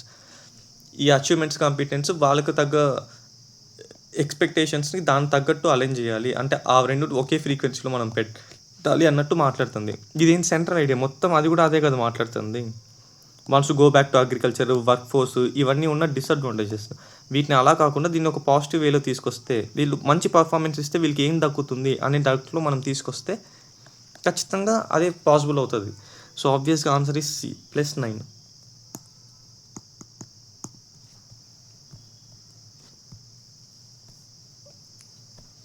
Which of the following statement best reflects thinking గురించి మాట్లాడుతున్నారు. అంటే reflects basic core thing. Science must value the commitments of the scientist. Science must value the commitments of scientist. అంటే ఇది న్యూట్రల్గా ఉంది, అంటే must extreme words ఇవి. పైగా కమిట్మెంట్స్ ఆఫ్ సైంటిస్ట్ గురించి మాత్రమే మాట్లాడుతుంది. నెగిటివ్గా ఉంది, పైగా నేరోగా కూడా ఉంది. Science is a product of civilized society must be used for promotion of scientific awareness in the people. Science is a product of civilized society and must be used for promotion of scientific awareness in the people. ఈ must వస్తే ఇది okay, న్యూట్రల్లో ఉంచుతాం. ఇది positive, నేను negative అనను. Industrial revolution was made possible by advancements in the science. ఇది actually true, ఇది న్యూట్రల్గా పెడదాం. అంటే ఇప్పుడు industrial revolution was made by the advancement of science. Okay, నిజంగానే ఇండస్ట్రియల్ రెవల్యూషన్ సైన్స్ అడ్వాన్స్మెంట్ అయింది కాబట్టి వచ్చింది. Okay. Science must pursue truth but be responsible for social welfare. ఇప్పుడు రిఫ్లెక్ట్స్ థింకింగ్ అన్నాడు కాబట్టి ఈ రెండు కీవర్డ్స్ నేను తీసుకుంటే, థింకింగ్ అనేది ఎప్పుడు ఏం చెప్తుంది, ఆలోచన. అంటే ఒక ప్యాసేజ్, ఇప్పుడు సపోజ్ ఒక ఇష్యూ జరిగింది, ఆ ఇష్యూ గురించి నువ్వు రాసావనుకో, నువ్వు రాసే దాంట్లో కూడా ఏముంటుంది, ఓవరాల్గా ఒక భావం, ఒక తత్వం అనేది మెయింటైన్ చేస్తావు నువ్వు. ఒక చిన్న ఇష్యూ ఏదో ఒకటి తీసుకో. అలాంటిది కాకుండా ఇప్పుడు సపోజ్ నువ్వు రోడ్డు మీద వెళ్తున్నావు, ఒక మమ్మీ అనేది ఒక పిల్లోడిని బాగా దారుణంగా కొడుతుంది. ఎందుకు కొడుతుంది, ఏం కొడుతుందో నువ్వు కనుక్కుంటే రకరకాల రీజన్స్, వాడు చదవట్లేదని చెప్పేసి, వాళ్ళ టైంకి స్కూల్కి వెళ్ళట్లేదని చెప్పి నువ్వు రాస్తావు. ఇప్పుడు నువ్వు ఈ ఇన్సిడెంట్ మీద నువ్వు ప్యాసేజ్ రాయాలంటే నువ్వు ఎలా రాస్తావు? ఎవరైనా సరే ఎలా రాస్తాం? ఫస్ట్ మదర్ గురించి ఆలోచిస్తాం, అంటే చిల్డ్రన్ గురించి ఆలోచించి 2 పాయింట్ ఆఫ్ వ్యూస్లో మనం దీన్ని డివైడ్ చేస్తాం. నువ్వు కేవలం ఈ ప్యాసేజ్లో ఏం రాస్తావు? నేను రోడ్డు మీద వెళ్తుంటే ఒక ఆమె వాళ్ళ కొడుకుని కొడుతుంది అలా రాయో. ఇన్ ఇండియన్ ఎడ్యుకేషన్ సిస్టమ్ ఆ పిల్లోడు ఎందుకు స్కూల్ వెళ్ళట్లేదు అని చెప్పి దానికి నువ్వు రీజన్స్ వెతుకుతావు. తర్వాత ఇంకొకటి పేరెంటింగ్ గురించి మాట్లాడుతావు. ఇక్కడ 2 థీమ్స్ రాస్తావు. ఒకటి పేరెంటింగ్ గురించి, సెకండ్ థీమ్ దేని గురించి రాస్తావు? పిల్లోడు ఎందుకు స్కూల్కి వెళ్ళడానికి ఇష్టపడట్లేదు, ఎడ్యుకేషన్ బాగాలేదనా, లేదంటే స్కూల్ ఇన్ఫ్రాస్ట్రక్చర్ బాగాలేదంట, లేదంటే వాడికి అక్కడ స్కూల్లో ఏమైనా పర్సనల్ ఇష్యూస్ ఉన్నాయా, ఇలా 3 ఇష్యూస్ గురించి రాస్తావు. ఇక్కడ పేరెంటింగ్ గురించి వేస్తావు, సాఫ్ట్ పేరెంటింగ్, హార్డ్ పేరెంటింగ్ అని చెప్పి. దీని మీద థీమ్ ఉంటుంది. ఓవరాల్గా ఆ ప్యాసేజ్ రాసిన తర్వాత రిఫ్లెక్ట్ ఏమవుతుంది? పేరెంటింగ్ అనేది చాలా కూల్గా జరగాలి, ఎందుకంటే చిన్న వయసులో చాలా హయ్యర్ ప్రింట్స్ పడతాయి కాబట్టి పిల్లలు మనం ఏం చేసినా వాళ్ళు అలానే మైండ్లో రిజిస్టర్ అవుతుంది కాబట్టి గుడ్ పేరెంటింగ్ ఉంటే వాడు గుడ్ సిటిజన్గా ఎదుగుతాడు. ఇది థీమ్ వస్తుంది. అది పేరెంట్స్ గురించి ఆలోచిస్తే, స్టూడెంట్ గురించి వేస్తే ఎడ్యుకేషన్ సిస్టమ్ని మొత్తం ఒకసారి మార్చాలి. వాళ్ళకి పిల్లలకి ఏదైతే కావాలో, one size doesn't fits all. So పిల్లలకి ఏదైతే కావాలో దానికి తగ్గట్టు మనం మాడ్యూల్ చేసి అలా చేస్తే ఎడ్యుకేషన్ సిస్టమ్, ఈవెన్ చైనాలో చూడొచ్చు, కొరియాలో చూడొచ్చు, అలాంటి ఎడ్యుకేషన్ సిస్టమ్ రిఫ్లెక్ట్ చేస్తుంది. ఇది ఓవరాల్ ప్యాసేజ్ అవుతుంది. ఇది ఎందుకు చెప్తున్నానంటే ఇంత ఎక్స్ప్లెనేషన్ జస్ట్ గుర్తుపెట్టుకోండి, మీకు ప్రతి దాంట్లో ఉపయోగపడుతుంది. ఇప్పుడు ఇక్కడ కూడా ఒక థీమ్ రాశాడు. ఈ 2 స్టేట్మెంట్స్ మనకి పాజిటివ్గా ఉన్నాయి కదా, ఈ 3 స్టేట్మెంట్స్ ఒకసారి చదవండి. Science is a product of civilized society, must be used for promotions of scientific awareness. ఇదేం చెప్తుంది? ఫార్వర్డ్నెస్ చెప్తుంది. ఫార్వర్డ్నెస్ అంటే ఒకవేళ అజంప్షన్స్ అని ఇచ్చుంటే ఇది నేను పెట్టుంటా, అజంప్షన్స్ అని కీబోర్డ్లో ఉండుంటాయి. ఎందుకంటే ఇది ఫార్వర్డ్నెస్ అంటే ముందర ఏముంటుంది, అజంప్షన్స్ కూడా కాదు, ఇది ఫార్వర్డ్నెస్ అని అలా అడుగుతారు ఇక్కడ కీబోర్డు, అప్పుడు నేను ఇది పెట్టచ్చు. నెక్స్ట్ సైన్స్ లేదంటే అడ్వాంటేజ్ విచ్ ప్రాక్టికలీ బెనిఫిట్స్ ఇలా అడుగుంటే ఖచ్చితంగా ఆన్సర్ ఇది. Science is a product of civilized society, ఇది నిజం, ఇక్కడ వరకు నిజం. మస్ట్ బీ యూజ్డ్, ఆ ఉన్నదాన్ని మనం ఎలా వాడుకోవాలి. Promotion of scientific awareness in the people, practically possible, logically, relationally, immediately అని ఉంటే ఖచ్చితంగా ఇదే పెట్టుకుంటాం answer. Industrial revolution was made possible by advancement in sciences అంటే ఇది ఏం గురించి చెప్తుంది? థింకింగ్ లాగా అనిపిస్తుంది ఇక్కడ. ఇండస్ట్రియల్ రెవల్యూషన్ సైన్స్ వల్ల పాసిబుల్ అయింది అంటున్నాడు. అది ఏంటి? ఒక ఫ్యాక్ట్, జస్ట్ ఎ ఫ్యాక్ట్. ఇక్కడ ఫ్యాక్ట్ అడుగుతున్నాడు, థింకింగ్ అడుగుతున్నాడు. థింకింగ్కి ఫ్యాక్ట్కి ఈ ప్యాసేజ్లో ఫ్యాక్ట్ ఏంటి? ఒక అమ్మ ఒక పిల్లోని కొడుతుంది, ఇది ఫ్యాక్ట్. కానీ ప్యాసేజ్ రాసేటప్పుడు నువ్వే రాసినా సరే నువ్వు ఎలా రాస్తావు? అది ఫ్యాక్ట్ రాయవు కదా, రిఫ్లెక్షన్ రాస్తావు. So answer science must pursue truth but be responsible for social welfare. ఇప్పుడు నేను చెప్పిన ప్యాసేజెస్లో గవర్నమెంట్ పేరెంటింగ్ అనేది సాఫ్ట్గా ఉండాలి, science must be pursue with truth but responsible for social welfare. Parent అనేది సాఫ్ట్గా ఉండాలి, అలానే చిల్డ్రన్స్కి కూడా ఒక వాళ్ళకి తగ్గట్టు ఎడ్యుకేషన్ని మనం ఇవ్వగలగాలి, అప్పుడే పాసిబుల్ అవుతుంది. దీనికి ఏమన్నా తేడా ఉందా? ఆబ్వియస్లీ రెండు ఒకదాని గురించి ఒకదానికి గురించి ఒక టోన్లో మాట్లాడుతుంది, సేమ్ టోన్. సో ఆబ్వియస్గా ఆన్సర్ ఇస్ డి. ఇది ఎంత ఎందుకు చెప్తానంటే మీరు ప్యాసేజ్ చదవకపోయినా మనం ఆన్సర్ చేయగలం. ఎప్పుడంటే రకరకాలుగా ఆలోచించి మన మైండ్ని బ్రాడ్ చేసుకున్నప్పుడు. సో 23D ప్లస్ 9 or 10, 9 అయింది, 10th one. మీరు ఇంత డౌట్ వస్తే ఇదంతా నేను ఎందుకు చెప్తానంటే అసలు టైం మిగలడానికి, అంతే, జస్ట్ టైం పాజిబుల్ మిగల. ఈ కీవర్డ్స్కి దీనికి ఏం లింక్ ఉంటుందని చెప్పడానికి కీవర్డ్స్ మస్ట్. కీవర్డ్స్ లేకపోతే మీరు అస్సలు చేయలేరు, అంటే ఆన్సర్ కనుక్కోలేరు. అలాంటి అంటే డౌట్ వచ్చినప్పుడు జస్ట్ ఒక్కసారి మీరు చదివండి. We take it as granted for the science has a social responsibility. The idea would not have occurred to the Newton or Galileo. They thought of science as an account of world as it is. అది ఎలా ఉందో తను రా ఫామ్లోనే consume చేశారండి Newton, Galileo అది చెప్తుంది. And only responsibility they acknowledged was to tell the truth. Science అనేది కేవలం సైంటిస్టులు అని, వీళ్ళు సైంటిస్టులే కదా, వీళ్ళు జస్ట్ ఒక నిజాన్ని చెప్పడానికి మాత్రమే వాడారు. The science is social enterprise in the modern and it begins the industrial revolution. We are surprised that we cannot trace a social sense further back because we nuss the illusion that industrial revolution ended a golden age. అంటే science advantage ఏం చేసింది, ఎంతో ఆలోచించి ఆ industrial రెవల్యూషన్ని తీసుకొచ్చింది. Science వల్లే అది possible అయింది. కానీ మనం దాన్ని ఎలా ఆలోచిస్తున్నాం, ఆ ఇండస్ట్రియల్ రెవల్యూషన్ రావడం వల్లే మన పాతకాలం అంతా మట్టి కలుచుకుపోయింది, ఆ గోల్డెన్ ఏజ్ అంతా మనకి వెళ్ళిపోయింది అన్నట్టు ఆలోచిస్తున్నాం. ఇది మొత్తం ప్యాసేజ్ అయినప్పుడు మీరు రకరకాలుగా ఆలోచించండి. ఈ ఒక్క స్టేట్మెంట్ నేను ఎక్స్ప్లెయిన్ చేయాలనుకుంటున్నాను. జస్ట్ అంటే ప్యాసేజ్ కూడా కాదు, ఆలోచించండి. ఎందుకు ప్యాసేజెస్ చదువుతున్నా అంటే, ప్యాసేజెస్ చదివి మీరు ఎప్పుడైతే క్వశ్చన్స్ చదువుతారో ఏమవుతుంది అంటే, ఒకసారి చూడండి ఇక్కడ సోషల్ రెస్పాన్సిబిలిటీ అనే కీవర్డ్ ఉంది. ఇంకొకటి acknowledge social enterprise through the modern and it industrial revolution అనేది ఇంకొక వర్డ్ ఉంది. ఇక్కడేముంది? సో ఇప్పుడు మనకి క్వశ్చన్స్లో ఇస్తే వాల్యూస్ని అయితే మనం రాంగ్ కొడతాం. ఇక్కడైతే is a civilized product of scientific awareness. ఇక్కడ సైంటిఫిక్ అవేర్నెస్ అనే వర్డ్ కూడా ఉంది. జస్ట్ ఒక్కసారి చూడండి. They accounts the responsibility, they acknowledge the well truth, the idea of the science of enterprise in the modern we are surprise it cannot trace a social accountant without of. అలా ఇప్పుడు ఇన్ని keywords ఇక్కడ ఉన్నప్పుడు మీరు ఈ questions ఆ passage చదివి ఇక్కడ వచ్చిన తర్వాత industrial revolutions of makes possible with advancement in the science అంటే ఇది రైట్ అనిపిస్తుంది. మీ మైండ్ ఆటోమేటిక్గా తడుతుంది, సి పెట్టు అని. Science is a product of civilized society గురించి కూడా మాట్లాడాడు ఇక్కడ. గోల్డెన్ ఏజ్ నుంచే civilized must be used for promotions of scientific awareness అంటే ఇక్కడ అదే కదా అంటుంది. మీరు ప్యాసేజ్ అయితే మీకు ఎలా అర్థమవుతుంది అంటే, సైంటిస్ట్ అనే వాళ్ళు సైన్స్ని కేవలం నిజం ఏంటి అని చెప్పడానికి ట్రై చేశారు. దాంట్లో ఏం మోరల్ వాల్యూస్ అనేది వాళ్ళు ఇంక్లూడ్ చేయలేదు, జస్ట్ నిజం ఏంటి అది మాత్రమే చెప్పారు. దానివల్ల ఏమైందంటే ఇక్కడ ప్రజలకి ఎలా అర్థమవుతుంది, సిటిజన్స్కి ఎలా అర్థమవుతుందంటే, ఈ ఇండస్ట్రియల్ రెవల్యూషన్ వీళ్ళు సైన్స్ కనుక్కున్నారు, దానివల్ల ఇండస్ట్రియల్ రెవల్యూషన్ వచ్చింది. ఆ రెవల్యూషన్ వల్లే జనాలు ఇప్పుడు రిటర్న్లో తిట్టుకుంటున్నారు, అది ముందు మా కాలమే బాగుంది, ఈ పీరియడ్ అంతా ఎట్లుంది రకరకాలుగా అని చెప్పేసి. అప్పుడు ఓవరాల్గా మీ మైండ్ ఎలా ఆలోచిస్తుంది అంటే, ఈ అవేర్నెస్ అని ఇస్తే, సైన్స్ అవేర్నెస్ అనే వర్డే కదా ఇక్కడ ఉండేది. సైంటిఫిక్ అవేర్నెస్ అని ఇస్తే పీపుల్ ఇలా తిట్టుకోవడం మానేస్తారు. ఇలా ఊహించుకోవడం, ఇల్యూషన్ ఇన్ సెన్స్ వాళ్ళ ఇలా ఊహించుకోవడం మానేస్తారు. కొంచెం అంటే నేను అన్ని మైండ్స్ గురించి మాట్లాడతాను. మీకు ఇలా అనిపించకపోతే, ఏ కనిపించకపోతే బి కనిపించేమో. ఈ వీడియో ఏబిసి అందరూ చూస్తారు కాబట్టి నేను చెప్తాను. అలా అనిపించచ్చు, అప్పుడు ఆన్సర్ బీలో కానీ సిలో కానీ ఉంటుంది. ఇది ఎవ్వరికి తట్టదు. Science must pursue truth but be responsible for social welfare. ఇది ఎవరికి తట్టదు మ్యాక్సిమం. అందుకే ఎప్పుడు ప్యాసేజెస్ కాకుండా ఇలా ఆప్షన్స్ చదివి వెళ్ళండి. ఇప్పుడు ఓవరాల్గా మీకు ఏం అర్థమైంది? అలా తీసుకున్నా కూడా ఆన్సర్ ప్యాసేజెస్ పరంగా పోతే ఇవి 2 ఆన్సర్ లాగే కనిపిస్తాయి. 2 ఆన్సర్లు ఎప్పుడు ఉండవు కాబట్టి ఆబ్వియస్లీ డి. అలా ఆలోచించిన 10 క్వశ్చన్స్ రైట్. ఎలా ఆలోచించాలో మల్టిపుల్ రకంగా చెప్పాను. మీకు ఎలా సెట్ అయితే అలా చూడండి. సీసాట్లో ఇలాంటి క్వశ్చన్స్ వస్తే అస్సలు వదలకండి. 2 minutesతో సాల్వ్ చేసేయగలిగే క్వశ్చన్స్ ఇవి. Next passage, the history of science is real. మళ్ళీ ప్యాసేజ్ చదువుతున్నా. Which of the following is empathically conveyed author of the passage.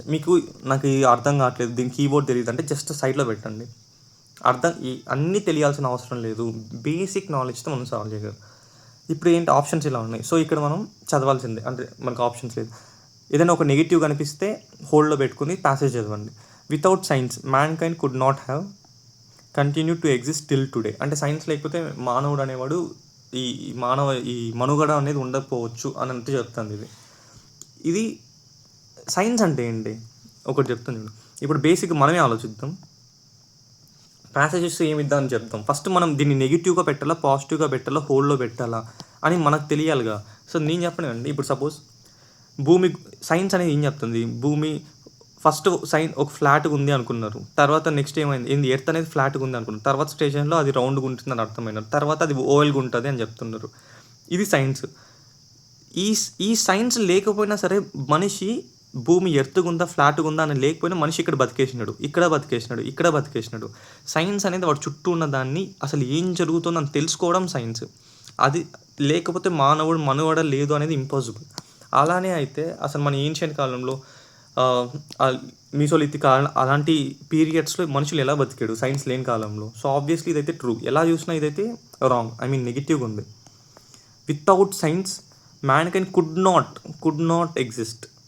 May not అని ఉంటే అట్లీస్ట్ పాసిబిలిటీ అనుకోవచ్చు. మే నాట్ ఎగ్జిస్ట్ అవ్వకపోయి ఉండొచ్చేమో అనుకున్నా అప్పుడు కూడా నెగిటివే, కానీ హోల్డ్ అయినా పెట్టుకుంటాం. ఇక్కడ కుడ్ నాట్ అంటే కన్ఫర్మ్ చేసి చెప్పేస్తున్నాడు. సో ఇది negative.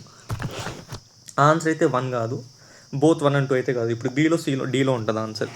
It is science that will ultimately determine the destiny of a man kind. మళ్ళీ చెప్తున్నా, డెస్టినీ ఆఫ్ మ్యాన్ కైండ్ అంటే మానవుడు ఎక్కడికి పోవాలి, ఏం చేయాలి, అది సైన్స్ కాదు. సైన్స్ అనేది మనం పెట్టుకున్న ఒక subject.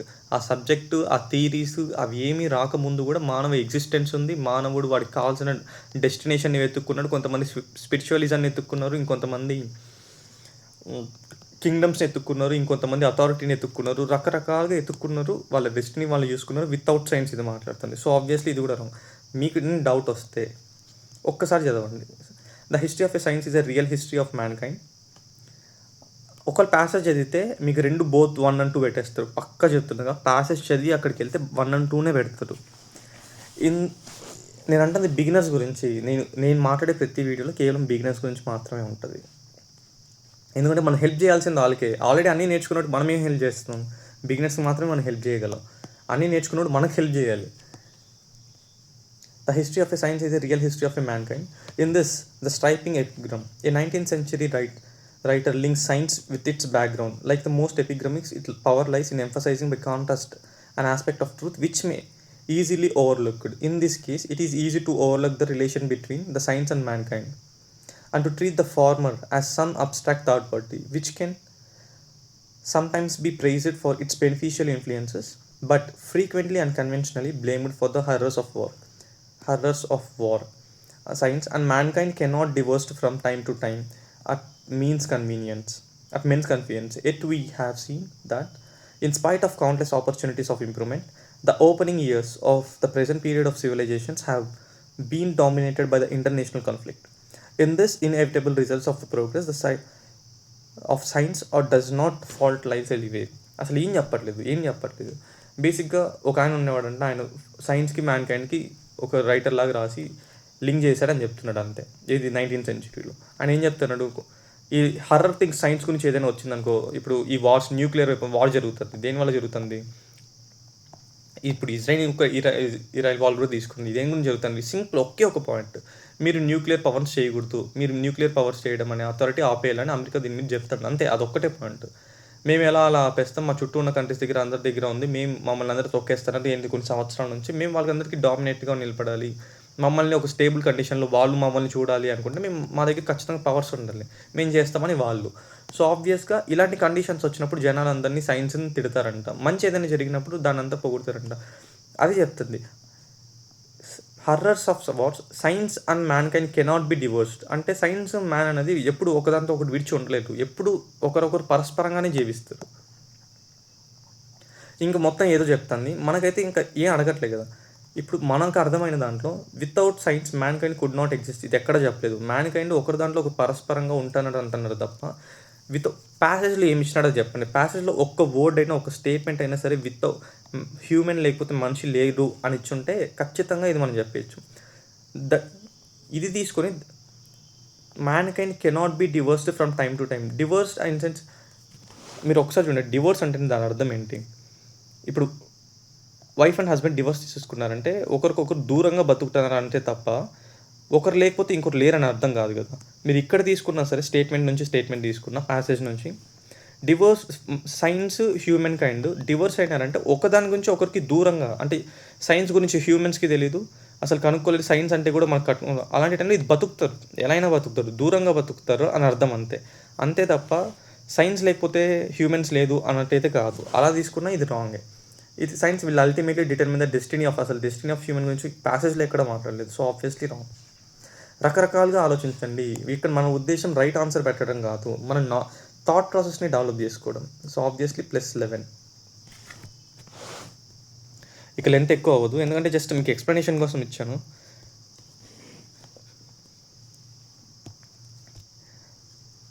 Above passage following assumptions have been made. Okay.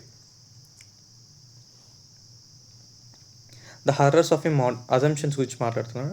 The horrors of a modern life or inevitable results of the progress of, అక్కడ horrors of the life అన్నాడు, అది సైన్స్ వల్ల వచ్చిన ఒక ప్రోగ్రెస్ అని గురించి అంటున్నాడు. horrors of modern life or inevitable results of a progress of science అంటే ఇది ఎట్లా మాట్లాడుతుంది మీరే ఒకసారి ఆలోచించండి. నెగిటివ్ ఈ సైన్స్ అనేది మనకు చాలా పాజిటివ్ పాయింట్. అంటే ప్రస్తుతానికి ఆలోచిస్తే అది మంచిదా కాదని పక్కన పెడితే ఇప్పుడున్న ఎగ్జిస్టెన్స్లో దాన్ని తీయలేం కాబట్టి, ఉన్నది ఆల్రెడీ ఉంది కాబట్టి దాన్ని మంచిగానే మనం భావించాలి. ఎందుకంటే ప్రతిదీ దాని ద్వారానే ఉంది కాబట్టి, ఇంటర్లింక్ అయ్యాం కాబట్టి. అది inevitable results of progress of life. ఈ హర్రర్స్ అనేది మొత్తం ఈ సైన్స్ యొక్క రూపాన్నే ఇది తప్పుపడుతుంది, ఈ స్టేట్మెంట్ అనేది. మీరు ఒక్కసారి మెల్లగా చదివి the horrors of modern life. ఇప్పుడు ఏదైతే జరుగుతుందో ఆ జరిగే ప్రతి ఒక్క వినాశనానికి are inevitable results of progress. అంటే ఇన్ఎవిటబుల్ అంటే మన లైఫ్లో నుంచి మనం దాన్ని తీయలేం, సైన్స్ అంటే తీయలేం. ఆ తీయలేని ఇదే ఈ హర్రర్స్లో జరుగుతున్న ప్రతి ఒక్క వినాశనానికి అదే కారణమని దాన్ని తిడుతుంది. ఇక్కడ బేసిక్గా సైన్స్ని తిడుతుంది అంతే. తిడతాన్ని ఎప్పుడు యూపీఎస్సీ అలా మాట్లాడదు. So negative. The aspect of truth likely to be overlooked in the science is what man has made. The aspect of truth likely to be overlooked is that the science is what man has made. అంటే ఇది just ఒక questioning లాగా కూడా ఉంది. ఇంకొకటి ఒక question ఎప్పుడు వస్తుంది, నువ్వు ఊహించి మొత్తం ఒక థియరీని ఊహించుకొని నువ్వు ఒక ఊహలో నుంచి బయటకు వచ్చినప్పుడే క్వశ్చన్ వస్తుంది. క్వశ్చన్స్ అనేవి అలానే ఫామ్ అవుతాయి. అసలు ఈ మొత్తం ప్రపంచం ఉంది కదా, మీరు ఎప్పుడైనా స్పేస్ వీడియోస్ అవన్నీ చూడండి, మీకు ఎప్పుడైనా రిలాక్సేషన్, ఇంకో హింట్ ఎప్పుడైనా బాగా స్ట్రెస్ అయినప్పుడు జస్ట్ ఒక స్పేస్ వీడియో ఒకటి ఉంటుంది, 9 minutes వీడియో ఉంటుంది యూట్యూబ్లో, ఒకసారి చూడండి, చాలా బాగుంటుంది. అలా అంతా చూసిన తర్వాత అంత ఊహించుకున్న తర్వాత మీకు రకరకాల క్వశ్చన్స్ వస్తాయి. అసలు ఏంది, సోలార్ సిస్టమే పెద్దది అనుకుంటే ఇన్ని సోలార్ సిస్టమ్సా, ఇన్ని మిల్కీ వేసా, ఇన్ని గెలాక్సీసా, అప్పుడు ఇంత, అదే కదా ఇమాజినేషన్ అంటే, అజంప్షన్స్ అంటే. ఇంత అజంప్షన్ నువ్వు చేసుకున్న తర్వాత వచ్చేది questions. The aspect of a truth likely to be overlooked. So obviously ఇది ట్రూ ఉంది, ప్యాసెస్తో కూడా కనెక్ట్ అవుతుంది. So obviously answer is B, 2 only. ఎక్కడైనా నెగిటివ్ అనిపిస్తుందా మీకు ఈ స్టేట్మెంట్? మీరే చదవండి. ఏదో నాకు అర్థం కాలేదు ఆన్సర్ పెట్టేస్తున్నాను అని కాదు, నెగిటివ్ అని మీకు ఎక్కడైనా కనిపిస్తే అప్పుడు మీరే దాన్ని రాంగ్ కొట్టేయండి. +12. ఫాస్ట్కి వెళ్దాం, ఇంకా చాలా ప్యాసెస్ ఉన్నాయి కాబట్టి. With reference to the passage, first మనకు చూడాల్సిన ఆప్షన్స్. ఇప్పుడు ఆప్షన్స్ మనకి ఏం కనిపిస్తుంది, మినిమం 2 కరెక్ట్ అయ్యాయి, మ్యాక్సిమం 3 కరెక్ట్ అయ్యాయి. అంటే దీంట్లో ఖచ్చితంగా 1 అయినా రాంగ్ ఉంది, 2 అయినా రాంగ్ ఉంది. 1 అయితే కన్ఫామ్గా రాంగ్ ఉంది. ఆ 1 రాంగ్ ఉంది మనం పట్టుకుంటే ఇక్కడే మనం అయిపోతుంది, మనం మ్యాక్సిమం ఫిల్టర్ చేయగలం. అలా కూడా ఆలోచించవచ్చు. ఇంకోటి 1 ఎన్ని టైమ్స్ ఉంది, 1 2 3, 1 3 టైమ్స్ ఉంది, 2 1 2. సో అన్ని 3 టైమ్స్ ఉన్నాయి కాబట్టి అది కూడా వర్కౌట్ అవ్వదు. ఇప్పుడు డైరెక్ట్గా మనం చూడాల్సింది, travel leads to an understanding of humans. Travel leads to understanding, positive ఉంది, ఏది చెప్పట్లేదు, ఒక ఆర్డర్ లాగా కూడా లేదు, జస్ట్ ఏం జరుగుతుందో. Travel leads to understandings of humans, నువ్వు ఎక్కువ ప్రయాణిస్తే జనాల గురించి ఎక్కువ తెలుసుకోగలవు అని చెప్తాను అంతే. Positive thing. Travel helps those who wish to learn fundamental common values, అది కూడా పాజిటివ్గానే మాట్లాడుతుంది. అంటే నెగిటివ్ మాట్లాడుతుంది అంటే నువ్వు ప్రపంచంలో ఎన్ని దేశాలు తిరిగే బట్టి ప్రపంచంలో వాళ్ళ యొక్క ఫండమెంటల్ వాల్యూస్ నువ్వు తెలుసుకుంటావు, రకరకాల fundamental values. Okay. A person with long experience in travel can resolve differences amongst the people. అంటే ఎవరైతే బాగా ట్రావెల్ చేస్తారో జనాల మధ్య ఉన్న భేదభావాల్ని రిజాల్వ్, అంటే ఏదైనా గొడవల్ని అట్లా మొత్తం సాల్వ్ చేసేస్తారంట. అది ఇంపాసిబుల్, అది ప్రాక్టికల్గా చూసుకున్నా కూడా కుదరదు. ఇప్పుడు మనకు తెలిసిన యూట్యూబర్స్ ఎంతోమంది ఉన్నారు, వాళ్ళు వచ్చి మన ఇద్దరి మధ్య మన ఇద్దరి మధ్య ఏబీ మధ్య గొడవ జరుగుతుంది, ఆ పెద్ద బ్లాగర్ ప్రపంచ యాత్రికుల్లో వచ్చేసి వీళ్ళు సాల్వ్ చేసేయగలరా? లేదు కదా. బేసిక్గా చెప్పగలరు, చెప్పి సార్ట్అవుట్ చేయగలంటే ట్రై చేయగలరు తప్ప సాల్వ్ చేసేయగలరు అనేది ఎక్స్ట్రీమ్ స్టేట్మెంట్. ట్రై చేయగలరు అనేది ఎట్లుంది, సమస్యను పరిష్కరించడానికి వాళ్ళు ప్రయత్నించగలరు అనేది ఎట్లుంది, ఖచ్చితంగా సమస్యని మట్టి కల్పించేస్తారు అనేది తెలియదు. Extreme statement. ఇదైతే 3 అయితే ఉండకూడదు అంతే. ఇప్పుడు అలాంటి ఆన్సర్ ఎక్కడుంది మన దగ్గర? Wrong wrong wrong. Obviously answer A. Answer కూడా అదే, 34A +13 అయిపోయింది. అలాంటి ఏం డౌట్స్ వస్తే ఒక్కసారి మీరు వెళ్ళి పారాగ్రాఫ్ని చదవండి. అంటే which of the following statement best reflects most logical and rational interference with the passage. Question ఇలా ఇచ్చాడు అంటే ఇలా ఇచ్చాడు కాబట్టి ఇంక ఈ ఫార్మాట్లో మనం అన్నీ చదవాల్సిందే. ఏమైనా డౌట్ వస్తే ప్యాసేజ్ కూడా చదవాల్సిందే. In conventional classroom learning the central goal conventional classroom is duration of learning rather than attainment of competence. ఇది బేసిక్గా చూస్తే నెగిటివ్ స్టేట్మెంట్. అంటే క్లాస్ రూమ్లో ఏదైతే నార్మల్ క్లాస్ రూమ్స్ ఏవైతే ఉన్నాయో వాటి యొక్క గోల్ అంతా డ్యూరేషన్ అంట. అంటే గంట మేము క్లాస్ ఉండాలి, 2 గంటల క్లాస్ ఉండాలి, కానీ అటైన్మెంట్ ఆఫ్ కంపిటెన్స్ అయితే కాదంటుంది. కాంపిటెన్స్ అంటే ఆ కరికులం ఉంటుంది, దాంతో మ్యాచ్ అవ్వడం అవ్వచ్చు, లేదా క్వాలిటీ. బేసిక్గా చెప్పాలంటే క్వాలిటీ అనుకోవచ్చు. సో నెగిటివ్గా ఉంది, హోల్డ్లో పెడదాం. నేను చెప్పాక ఇలాంటి ఆప్షన్స్ వస్తే నెగిటివ్ పాజిటివ్ చూడకుండా మ్యాక్సిమం హోల్డ్లో పెట్టుకుని తర్వాత ప్యాసేజ్ చూసి తర్వాత ఫైనలైజ్ చేయండి. Conventional class room encourage one size fits all approach and stamps out all differentiations. ఇదైతే చూడు, ఇవి రెండు కామన్గా ఏం చెప్తుందంటే ప్రాబ్లమ్స్ని హైలైట్ చేస్తుంది. ఒకవేళ ప్యాసేజ్ ప్రాబ్లమ్స్ గురించి మాట్లాడితే ఆబ్వియస్లీ ఇవి రెండు కరెక్ట్ అవుతాయి. ఇక్కడ ఏం చెప్తుంది, స్టూడెంట్స్ డిఫరెంట్గా ఉంటారు, కానీ అందరినీ ఇప్పుడున్నది ఎట్లా చేస్తుంది, వీటి మధ్య ఉన్న తేడాలని చూడకుండా అందరికీ ఒకేలాగా బోధిస్తుంది. ఒకే టైప్ ఆఫ్ టీచింగ్, ఒకే టైప్ ఆఫ్, ఇప్పుడు దీంట్లో సింగర్ ఉండొచ్చు, బ్యాట్స్మెన్ ఉండొచ్చు, క్రికెటర్ ఉండొచ్చు, వీళ్ళందరికీ చదువే రుద్దుతుంది. అలా కూడా కాకుండా వీళ్ళు ఒకరు ఫాస్ట్గా లెర్నింగ్ చేసుకోవచ్చు, తక్కువ లెర్నింగ్ చేసుకోవచ్చు, ఇంకొకరు అర్థం కాదు, వాళ్ళకి కూడా ఒకే టీచరు ఒకేలాగా చెప్తారు, ఒకే స్పీడ్తో. ఇది one size doesn't fit all అంటారు. సో ఇది కూడా అంతే. ద సెంట్రల్ ఐడియా ఇక్కడ కూడా ప్రాబ్లమ్ని హైలైట్ చేస్తుంది. ఇవి రెండిట్లో అయితే ఆన్సర్ 1 and 2 అవుతుంది, బోత్ 1 and 2 అవుతుంది, అంటే నెయిదర్ 1 or 2 ఇస్తుంది. ప్యాసేజ్ పాజిటివ్గా మాట్లాడితే డి ఆన్సర్ అవుతుంది, నెయిదర్. అలా కాదు ప్యాసేజ్ దీని గురించి మాట్లాడితే సి ఆన్సర్ అవుతుంది, అంతే. Conventional classrooms by emphasising the fixed duration over learning effectiveness. ఇక్కడే మనకు ఫస్ట్ వన్ ఇక్కడే అర్థమైపోయింది, ఫస్ట్ వన్ ట్రూ. ఈ ఒక్క స్టేట్మెంట్తోనే మనకు అర్థమైపోయింది. ఇంకొకటి, resigns themselves the variable outcomes the training of the classrooms is that every learner is subjected to the same set of lectures. Every learner in the subject ఇంతే. ఇంకా మనం మీకు ప్యాసేజ్ చదవకపోయినా ఇంకా వచ్చేసింది. Conventional class room encourages one size fits all approach, stamps out all differentiations. ఇదే కదా. So obviously 1 and 2 ఇంత చదివితే మీకు ఆన్సర్ దొరికేసింది. ఇంక నెక్స్ట్ మీకు ప్యాసేజ్ అర్థం చేసుకోవడానికి చదువుతానంటే చదవండి. కానీ ఎగ్జామ్ మనం రాస్తుంది ఎగ్జామ్ జస్ట్ దానికి ఆ ప్యాసేజ్ని మనం క్రాక్ చేయగలిగితే చాలు. Based on the following passage assumptions. Questions ఎలా ఉంది, సేమ్ దానిలాగా ఉంది కాబట్టి ఫస్ట్ ఇదే చదవాలి. As a large number of workers in our country are employed in unorganised sector, India does not needs to change its present conventional classroom systems of the education. అంటే passage దాని గురించి మాట్లాడుతాను లేదా పక్కన పెడితే, ఎందుకంటే మనం ఇక్కడ వరకే చదివాం కాబట్టి ఇక్కడ ఏమైనా మాట్లాడుండొచ్చు. కానీ ఒక్కసారి చూడండి, నేను ఇంత ఇట్లనే ఉంటా, మీరు ఏం చేసుకుంటారో చేసుకోండి అన్నట్టు ఉందా లేదా ఈ స్టేట్మెంట్? ఒకసారి మీరే మెల్లగా చదవండి. As a large number of workers in our country are employed in unorganised sector. అంటే అన్ఆర్గనైజ్డ్ సెక్టర్లో చాలామంది వర్కర్స్ అన్ఆర్గనైజ్డ్ సెక్టర్లో ఉన్నారంట. India does not need to change its present conventional classroom systems of education. ఇది వేరే theory గురించి మాట్లాడుతుంది. ఇంకొకటి, నేను ఇట్లనే ఉంటా, ఎన్ని ప్రాబ్లమ్స్ వచ్చినా పర్లే, India does not needs to change. అసలు నేను మారాల్సిన అవసరమే లేదు. ఈ present one size fits all class rooms ఎలా ఉన్నాయో అది అలానే ఉంది. డ్యూరేషన్, క్వాలిటీ కన్నా డ్యూరేషన్ మీద మాత్రమే ఫోకస్ ఉంది, అలానే ఉంది. ఇంత నెగిటివ్గా మాట్లాడుతుంది కాబట్టి ఒక ప్యాసేజ్ ఎప్పుడు ఇలా మాట్లాడదు.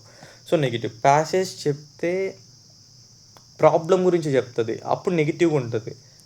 నెగిటివ్ వచ్చిందంటే అది ప్రాబ్లం అయి ఉండాలి. బాగా గుర్తుపెట్టుకో, ఒక ప్యాసేజ్లో నెగిటివ్ వస్తుంది అంటే అది ప్రాబ్లం అయి ఉంటుంది. నెగిటివ్ వస్తే అప్పుడు అది పాజిటివ్ అవుతుంది, అంటే ఆన్సర్స్ రైట్ అవుతాయి. ప్రాబ్లం గురించి హైలైట్ చేసి నెగిటివ్ వేలో మాట్లాడితే, అంటే ఎలా అంటే పాలిటిక్స్ బికెమ్స్ వెరీ వరస్ట్ అని చెప్తే ఇది నెగిటివ్ స్టేట్మెంట్స్. అలా కాకుండా politics in India becomes worst because of its unorganised selections of the politicians. ఇలా చెప్తే ఇది ప్రాబ్లం గురించి చెప్తుంది, అన్ఆర్గనైజ్డ్ సెలెక్షన్ ఆఫ్ పొలిటీషియన్స్ గురించి. సో ఈ రెండిట్లోనే నెగిటివ్ ఉంది, కాకపోతే ఇక్కడ ప్రాబ్లం గురించి చెప్తుంది, ఎందుకు వరస్ట్ అని చెప్తానికి ఒక రీజన్ ఇస్తుంది. ఇలాంటివి ఆబ్వియస్లీ ట్రూ అవుతాయి. సో ఆబ్వియస్లీ ఇదైతే wrong. Next, even with its present conventional classroom system of education, India produces sufficient numbers of skilled workers to fully realise the benefits of demographic dividend.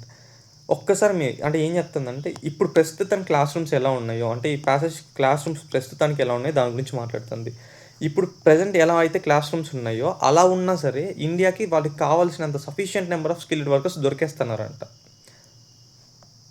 To fully realise that benefits of demographic dividend అంటే ఏం చెప్తుంది, ఇప్పుడు ఎట్లుందో worst కేసులో ఎట్లయినా ఉందో మాకు కావాల్సింది మాకు వచ్చేస్తుంది, మీరు ఎట్లయినా పోండి అన్నట్టుంది. ఇక్కడ ఇండియా స్వార్థం గురించి ఆలోచిస్తుంది. ఇది స్వార్థంగా ఉంది ఒక స్టేట్మెంట్, చెప్పడంలోనే అలా ఉంది. మాకు కావాల్సింది మాకు దక్కుతున్నప్పుడు మీరు ఎట్లుంటే మాకేంటి, మీరు ఎట్లున్నా మాకు పర్లేదు అన్నట్టు చెప్తుంది. సో ఆబ్వియస్లీ ఇది కూడా wrong. Answer is D. Plus ఇది మార్క్ వేయలేదా మనము? 13,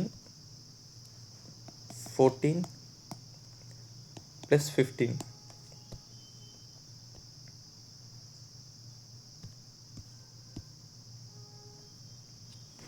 ఆప్షన్స్ ఇలా ఉన్నాయి. సో ఆబ్వియస్గా బాగా చదవాలి దీన్ని.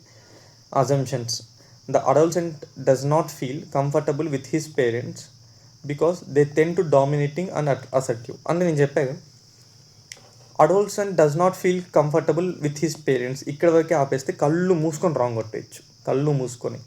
కానీ ఎందుకు ఫీల్ అవ్వట్లేదు అనేది ఇక్కడ ఇచ్చాడు. Comfortable with the parents because they ten to be dominating assertive. అంటే వాడు ఒకసారి అడల్ట్స్ అయిన తర్వాత, ఈవెన్ అడల్ట్స్ అంటే ఏంటి, పెద్దోళ్ళు అయ్యారని అర్థం. ఈవెన్ వాళ్ళు పెద్దోళ్ళు అయినా సరే పేరెంట్స్ అనేది వాళ్ళకి డామినేటింగ్గా కనిపిస్తారు కాబట్టి వాళ్ళ దగ్గర పిల్లోళ్ళు, ఐ మీన్ ఆ అడల్ట్స్ ఎవరైతే ఉంటారో వాళ్ళు ఫ్రీగా కంఫర్టబుల్గా ఉండలేరు అని అంటున్నాడు. ఇదైతే ప్రాబ్లంలో ఉంది, పాజిటివ్ థింగ్ ఉంది. మొత్తం మీరు ఒకసారి చదివితే క్లియర్గా చదివితే పాజిటివ్గా ఉంది, ఎందుకంటే రీజన్ ఇచ్చాడు కాబట్టి. ఇక్కడతో ఆపేస్తే ఖచ్చితంగా రాంగ్ కొట్టేయండి. The adolescent of a modern times does not have much respect for parents because అని పెట్టి ఏదైనా ఇచ్చుంటే ఎందుకు ఆ రెస్పెక్ట్ ఇవ్వలేకపోతున్నాడు అని ఇచ్చుంటే ఖచ్చితంగా దీన్ని మనం రైట్ కొట్టుకుంటాం. ఇక్కడతోనే ఆపేశాడు కాబట్టి కళ్ళ ముందే కనిపిస్తుంది ఇది రాంగ్ అని. Adolescent of a modern times does not have much respect. ఇక్కడ ఈ స్టేట్మెంట్ ఏం మాట్లాడుతుంది, వాళ్ళ దగ్గర ఫ్రీగా ఉండలేరని మాత్రమే మాట్లాడుతుంది. ఫ్రీగా ఉండలేరంటే సపోజ్ ఏ అనే పిల్లోడు ఉన్నాడు, బి అనే డాడీ ఉన్నాడు, బి వచ్చి ఏ దగ్గర ఏరా అని మాట్లాడితే అప్పుడు వీడికి కంఫర్టబుల్ లేకపోవచ్చు, అంతేగాని నువ్వెవరు ఏరా అనడానికి అలా అయితే అండి కదా. అలా అంటే అది రెస్పెక్ట్ లేనట్టు. అలా అయితే ఎవరు అనరు, ఎక్స్ట్రీమ్ స్టేట్మెంట్స్లో కూడా అనరు. సో ఆబ్వియస్లీ 2 అనేది రాంగ్. అప్పుడు ఆన్సర్ ఏంటి, ఓన్లీ 1 ఏ. ఆన్సర్ ఏంటి 43A ప్లస్ రైట్. ప్లస్ 14, 15 అని కదా, 16 1. Which one of the following statement central idea గురించి మాట్లాడుతున్నాం. 4 స్టేట్మెంట్స్ ఉంటాయి, ఖచ్చితంగా ఒకటి రైట్ ఉంటుంది. ఆ రైట్ చాలా పాజిటివ్గా ఉంటుంది, అది మనం కనుక్కుంటే ఆన్సర్ అయిపోతుంది. Parent in general may not be అంటే positive, may not be of much helpful when childrens are on their way to be becoming the adults. ఇది పాజిటివ్గా ఉందా నెగిటివ్గా ఉందా అంటే ఇది న్యూట్రల్గా ఉంది, జస్ట్ చెప్తాను అంతే. మే నాట్, పేరెంట్స్ జనరల్ ఏం కాకుండా parents in should not be could not be అని వస్తే అప్పుడు ఇది కాదు, ఆబ్వియస్లీ రాంగ్. జస్ట్ హోల్డ్లో పెట్టుకుందాం, ఇది ఆన్సర్ మనకు తెలియదు. When children reaches adolescence involvement of a parents in their life is unnecessary. Parents పిల్లలు పెద్దగా అయ్యేసరికి పేరెంట్స్ యొక్క ఇన్వాల్వ్మెంట్ వాళ్ళకి అవసరం లేదు. ఇది టోనే చూడండి, మీరు మా లైఫ్లో అవసరం లేదు, ఇది ఎట్లా ఉంది, చిరాకు ఉంది. సో ఆబ్వియస్లీ ఇది అయితే wrong. Modern nuclear families are not capable of bringing up children properly.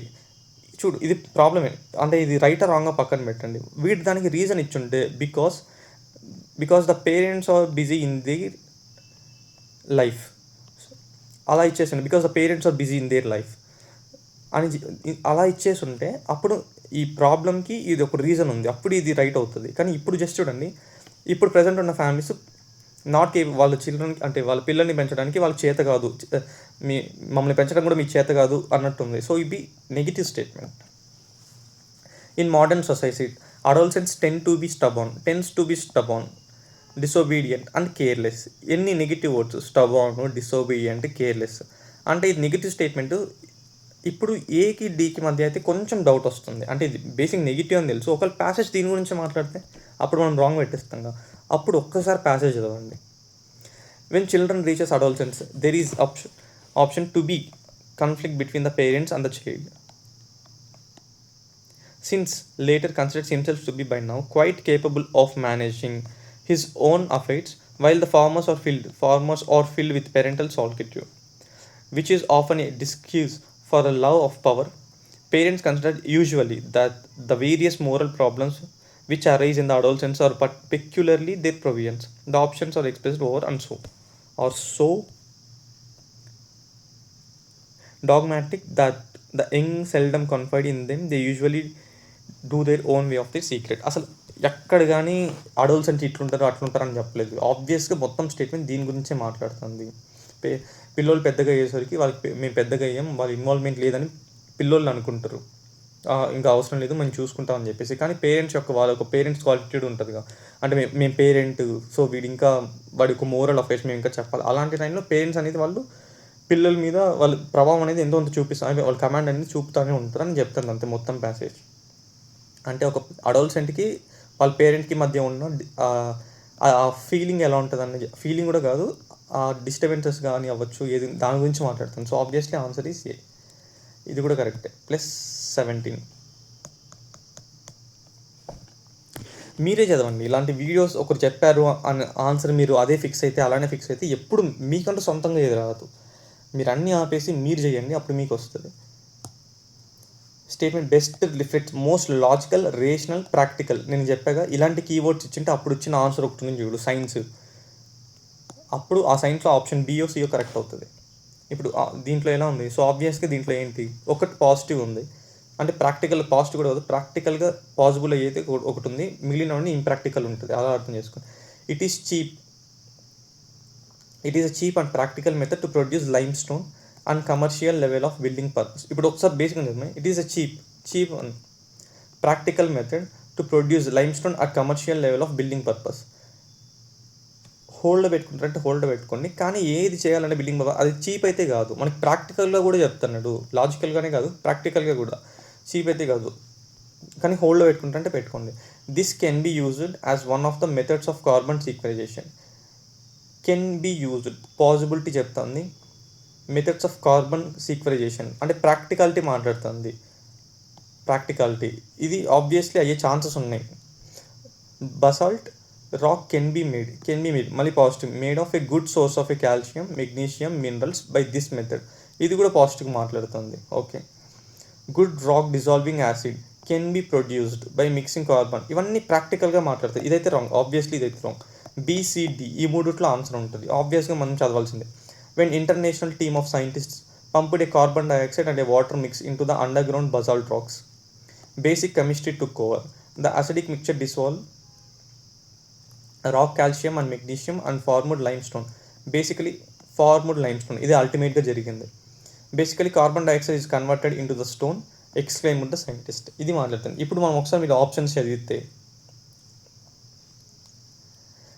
Basalt rock can be made of a good source of, ఇక basalt rock can be made అనట్లేదు, ఇక్కడే వెళ్ళిపోతుంది. ఇది రాంగ్. అక్కడ ఏమంటున్నారు మొత్తం ఒకసారి ప్యాసేజ్ చదివిస్తాను చూడండి. ప్యాసేజ్ ఏమంటున్నారు, సరదాగా సైంటిస్టులు ఒకసారి వెళ్ళినప్పుడు కార్బన్ డైఆక్సైడ్ని వాటర్ని రెండింటిని మిక్స్ చేసి బసాల్ట్ రాక్లో పెట్టాడు. అండర్ గ్రౌండ్లో బసాల్ట్ రాక్కి పెట్టాడు, అంటే పంప్ చేశాడు. ఆ పంప్ చేసిన తర్వాత ఏమైందంటే బేసిక్గా కొన్ని రియాక్షన్స్ వల్ల కెమిస్ట్రీ అంటే కొన్ని రియాక్షన్స్ వల్ల అది ఏమైందంటే డిసాల్వ్, ఆ రాక్స్ ఏదైతే ఆ బసాల్ట్ రాక్ ఏదైతే ఉందో అది డిజాల్వ్ అయిపోయింది. ఆ రియాక్షన్స్ వల్ల కార్బన్ డైఆక్సైడ్ వాటర్ని పంప్ చేసి అక్కడ పెట్టడం వల్ల ఆ రియాక్షన్స్, ఆ హీట్ వల్ల వచ్చి అంత అవ్వచ్చు, ఆ రియాక్షన్స్ అయ్యి ఆ రాక్ డిజాల్వ్ అయిపోయి అసిడిక్ మిక్చర్ డిజాల్వ్డ్ రాక్స్. ఇది అసిడిక్ మిక్చర్, కార్బన్ డైఆక్సైడ్ వాటర్ని కలిపితే అసిడిక్ మిక్చర్ అవుతుంది. Dissolved rocks calcium and magnesium, మెగ్నీషియంగా డిజాల్వ్ అయ్యి ఫైనల్గా ఏం ఫామ్ అయిందంటే లైమ్ స్టోన్ ఫామ్ అయింది అంటున్నాడు. Basically carbon dioxide is converted into stone. ఓవరాల్గా అంతేగా, ఈ కార్బన్ డైఆక్సైడ్ CO2 + O2 ఇవి రెండింటిని పంప్ చేసి ఎక్కడ పంప్ చేసాడు, మొత్తం కింద ఉన్న బసాల్ట్ రాక్స్ మీద. అలా పంప్ చేస్తే ఫైనల్గా మనకి ఏమొచ్చింది, మొత్తం యాసిడిక్ రియాక్షన్స్ మొత్తం జరిగి ఫైనల్గా మెగ్నీషియము అవన్నీ డిజాల్వ్ అయ్యి ఫైనల్గా లైమ్ స్టోన్ మీద వచ్చింది. దీనివల్ల ఓవరాల్గా జరిగింది ఏంటి, కార్బన్ డైఆక్సైడ్ని లైమ్ స్టోన్గా మార్చాం అంతే. మొత్తం ప్యాసేజ్ మాట్లాడుతుంది. ఇప్పుడు ఇది చదవండి. Good rock dissolving acid can be produced by mixing carbon dioxide and water. Good rock dissolving అంటున్నాడు. ఇక్కడ పర్టికులర్గా లైమ్ స్టోన్ అని ఇచ్చినప్పుడు రాక్ డిజాల్వింగ్ అని ఎందుకు వస్తుంది?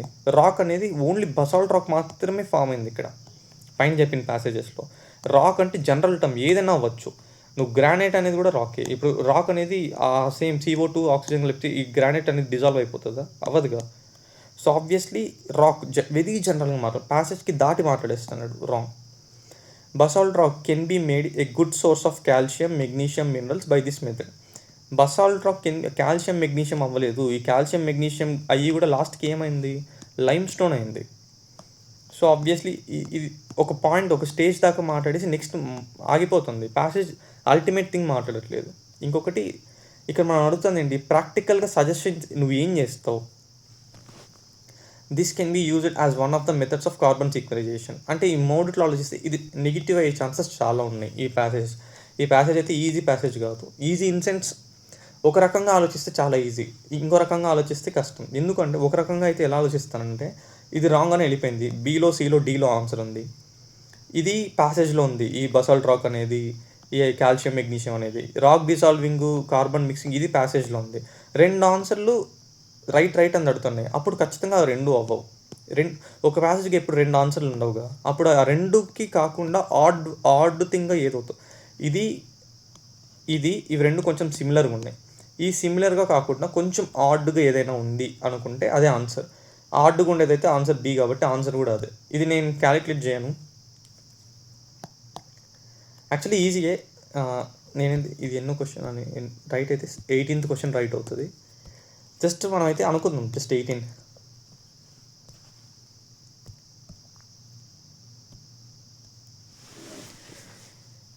ఇక్కడ జస్ట్ మనకి అజంప్షన్స్, ఓకే క్వశ్చన్స్ ఇలా ఉన్నాయి కాబట్టి ఆబ్వియస్గా ఇప్పుడు చాలా జాగ్రత్తగా చదవాలి. Giant icebergs have a bearing on a primary productivity and food chains in the southern oceans. ఇది పాజిటివ్ నెగిటివ్ అని ఏం చెప్పట్లేదు, ఒక ఫ్యాక్ట్ చెప్తాను బేసిక్గా. ఇది ఫ్యాక్ట్లో మనం పాజిటివ్ నెగిటివ్ అనడానికి ఉండదు, ఫ్యాక్ట్ అంతే. Melting of A giant icebergs can produce climate change effects and impacts old fisheries. ఇది పాసిబిలిటీ చెప్తుంది, పాసిబిలిటీ. ఇది పైగా పాజిటివ్ స్టేట్మెంట్ కూడా ఉంది. ఇక్కడ నాకు నెగిటివిటీ దానికి ఏం లేదు కాబట్టి I will go with answer B అని. మీకు డౌట్ వస్తే ఒక్కసారి చదవండి, అంటే ప్యాసేజ్ దీని గురించే మాట్లాడుతాను దాని డౌట్ వస్తే. ఇలా అయితే ఆన్సర్ ఎప్పుడు పెట్టకండి, అంటే నేను ప్యాసేజ్ చదివా కాబట్టి పెట్టేసా, కానీ ఇలా పెట్టకండి. 2 పాజిటివ్ ఉన్నప్పుడు జస్ట్ ఇక్కడికి వెళ్ళి ఏమేమి ఉన్నాయి జస్ట్ ఫాస్ట్గా చదవండి. ఫోటో ప్లాంక్టన్ ప్రొడక్టివిటీ గురించి మాట్లాడుతుంది, ocean surface, okay. Icebergs, giant icebergs గురించి మాట్లాడుతుంది, responsible for sorting 20% of its carbon southern oceans, okay. The researchers discover melting of water gains icebergs contents. Icebergs melt అవడం తర్వాత ఆ వాటర్లో ఐరన్ అనేది ఉంటుంది అంటారు. ఐరన్స్, న్యూట్రిషన్ సపోర్ట్స్, హెథ్రోరైట్స్, unexpectedly high level of photo planktons. Obviously photo plankton growth పెరిగినప్పుడు ఆబ్వియస్గా క్లైమేట్ గ్రోత్ కూడా పెరుగుతుంది, క్లైమేట్ చేంజ్ కూడా వస్తుంది, కాబట్టి ఆబ్వియస్గా ఆన్సర్ అన్నిటి గురించి మాట్లాడుతుంది. Giant icebergs, primary productivity, southern oceans, ప్యాసేజెస్లో అన్నీ ఉన్నాయి కాబట్టి ఇక్కడ కూడా affect giant icebergs can impact old fisheries, old fisheries. Photo planktons grow అయితే ఏమవుతుంది, అవి ఫుడ్ పెరగచ్చు, ఫిషెస్కి మంచి growth. So obviously answer is B. ఇది easiest passage.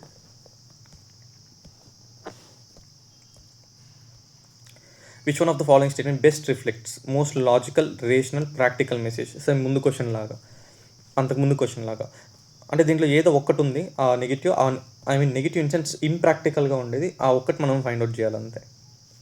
Farmers can use caterpillars to feed on weeds in their crop fields and plantations. Farmers only caterpillars గురించి మాట్లాడుతుంది, ప్రాక్టికల్గా ఉంది, ఫ్యూచర్ మెసేజ్ లాగా కూడా ఉంది. సో దీన్ని జస్ట్ హోల్డ్లో పెట్టు, అంటే రైట్ అని చెప్పుకోండి. This finding can help in the development of a clinical useful of antimicrobacterial compound. ఇది యాంటీమైక్రోబియల్ కాంపౌండ్స్ గురించి మాట్లాడుతుంది, ఇది పాజిటివ్గా మాట్లాడుతుంది. This finding can help in development of organic, ecologically sustainable pesticides. ఇది ఈ మొత్తం ఈ 3 గురించి మాట్లాడుతుంది, ఇది పాజిటివ్గా ఉంది. Caterpillars can be genetically modified to predators. Predators గురించి మాట్లాడుతుంది, ఆన్ అదర్ సైడ్ బెన్స్, ఇది పాజిటివ్గా ఉంది. ఇప్పుడు జస్ట్ మనం ప్యాసేజ్ చదవాల్సిందే, వేరే ఆప్షన్ లేదు. ఎండోర్ company feels a corn of unique ability to induce the plant of in defence against insects predators. This can help the caterpillars to eat more and grow faster. The agent that causes the effects of a caterpillar faces the frost and finds could grow more new like compounds associated with the plant's response of pathogens like fungi and bacteria. ఇప్పుడు చెప్పండి, ఇప్పుడు మీకు ఏది బెస్ట్గా అనిపిస్తుంది? Same ఒకే ఫామ్లో follow అయిపోయింది, ఎక్కువ ఎక్స్ప్లెనేషన్ ఇవ్వను. క్యాటర్పిల్లర్స్ గురించి మాట్లాడుతుంది, జెనెటికలీ మోడిఫైడ్ ప్లాంట్స్ గురించి మాట్లాడుతుంది, ప్రిడేటర్స్ గురించి మాట్లాడుతుంది. ఇది ప్యాసేజ్లో ఉంది. ఇక్కడ the findings can help in development of clinically used antimicrobial compounds. ఇది కూడా ప్యాసేజ్లో మాట్లాడలేదు, అయితే ఈ మైక్రోబియల్ కాంపౌండ్స్ క్లినికల్ అసలు మాట్లాడలేదు, ఇదైతే మనం తీసేయచ్చు. Farmers can use caterpillars on the feeds అసలు ఎక్కడైనా ఇక్కడ అలా ఇచ్చాడా ఫార్మర్స్ అని కాదు, జస్ట్ పర్టికులర్గా ఫార్మర్స్ అని ఎక్కడ ఇవ్వలేదు. మీరు ఒకసారి చూస్తే 22. సో ఆబ్వియస్లీ ఇదైతే రాంగ్. ఇప్పుడు ఆన్సర్ సిలో డీలో ఉంటుంది. Genetically modified predators, genetically modified అసలు ఎక్కడ ఉంది, అసలు ఎక్కడైనా ఉందా? Caterpillars feed on corn, caterpillars corn మీద ఫీడ్ అవుతుంది అన్నాడు. Caterpillar faeces of frass, causes this effect in caterpillar faeces of frass అంటున్నాడు. ఫంగి యాంటీబ్యాక్టీరియా, నో ఆబ్వియస్లీ ఇవన్నీ అలా ఆన్సర్ ఇస్ సి. ఇది కొంచెం టైం పడుతుంది ప్యాసేజ్ నిట్టి చదివితే. So answer is +20.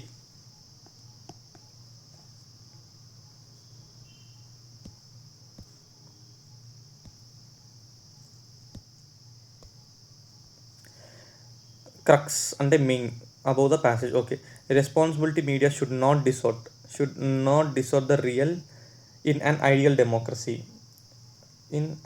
ఇది మీకు అర్థం అవ్వలేదు అంటే జస్ట్ హోల్డ్లో పెట్టుకోండి. అంటే నెగిటివ్గానే ఉంది, నాట్ నెగిటివ్. సో నెగిటివ్ అనుకోండి బేసిక్గా. ఫేక్ న్యూస్ అసలు ఈ వర్డ్తోనే కొట్టచ్చు. యూపీఎస్సీ ఎప్పుడు ఇలా అడగదు. ఒకవేళ ఫేక్ న్యూస్ అన్న ఇన్అప్రోప్రియేట్ న్యూస్ అంటుంది తప్ప, ఇన్అప్రోప్రియేట్ న్యూస్, ఇన్అక్యూరేట్ న్యూస్ ఇలా అంటుంది తప్ప, ఫేక్ న్యూస్ అనేది మనం మాట్లాడుకుంటాం రెగ్యులర్గా. ఈ యూపీఎస్సీ వర్డ్ చెప్పాక చాలా చాలా స్వచ్ఛంగా నిట్టి ప్రొఫెషనలిజంతో ఉంటుంది. నేనైతే ఈ ఫేక్ న్యూస్ అనుకుంటే రాంగ్ కొట్టేస్తాను. ఎందుకంటే ఇంత సింపుల్ లాంగ్వేజ్, పైగా అన్అఫీషియల్ లాంగ్వేజ్లో ఉన్న చోట ఆన్సర్ యూపీఎస్సీ పెట్టదు.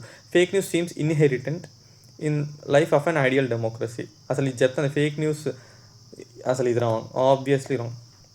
There should not be any kind of restrictions on freedom, on freedom of expressions in ideal democracy గురించి మాట్లాడుతాను. ఒకసారి మీరే ఆలోచించండి, ఎనీ కైండ్ ఆఫ్ రెస్ట్రిక్షన్, అసలు ఏ రెస్ట్రిక్షన్స్ ఉండకూడదంట. Any kind of on freedom of expression అంటే, ఫ్రీడమ్ ఆఫ్ ఎక్స్ప్రెషన్ అంటే ఇంకా దేని గురించి అయినా అందరూ ఆర్జీబీలాగా మారిపోతే అప్పుడు అసలు డెమోక్రసీ అనేది సస్టైన్ అవ్వదు అసలు. సో ఆబ్వియస్లీ ఇది కూడా రాంగ్. ఇది extreme statement. Any kind of restrictions, ఎంత ఐడియల్ డెమోక్రసీ తీసుకున్నా మినిమల్ రెస్ట్రిక్షన్స్ అనేవి ఉంటాయి, కన్ఫామ్గా ఉంటాయి. ఇర్రెస్పాన్సిబుల్, మళ్ళీ చూడండి, ఇర్రెస్పాన్సిబుల్ యూపీఎస్సీ లాంగ్వేజ్ కాదు ఇది. Media and political leaders cannot be effectively. ఇన్ని నెగిటివ్స్ ఉన్నాయి, అన్నిట్లోనే నెగిటివ్స్ ఉన్నాయి. ఉన్న నెగిటివ్స్లో ఈ ప్యాసేజ్ దేని గురించి మాట్లాడుతుందో నాకు తెలియదు. ఇదైతే ఇది ఒక్కటే పాజిటివ్ ఉంది కాబట్టి నేను ఆన్సర్ అదే పెడతాను. +21 ఆన్సర్ కూడా అదే. మీరు ఒకసారి ప్యాసేజ్ చదువుకుంటా అంటే ఒకసారి ప్యాసేజ్ చదవండి. ఇక్కడ కూడా ఇంకోసారి, రెస్పాన్సిబుల్ మీడియా షుడ్ నాట్ డిసోర్ట్ అంటే ఇది కెనాట్ అనట్లేదు, ఇన్ఎబిలిటీ చెప్పట్లేదు.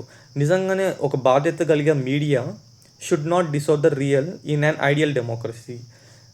ఈ నిజాన్ని కప్పి పెట్టేయకూడదు అని చెప్తుంది. ఇది ఏం చెప్తుంది, నిజంగానే చెప్తుంది. అంటే ట్రూ, ఎంత పాజిటివ్ ఉంది పాయింట్. మీరు మొత్తం చదివితే అర్థమవుతుంది. నాట్ వచ్చింది కన్నా రాంగ్ కొట్టేయకండి. షుడ్ నాట్ వాటి యొక్క బాధ్యతని మళ్ళీ గుర్తు చేస్తుంది.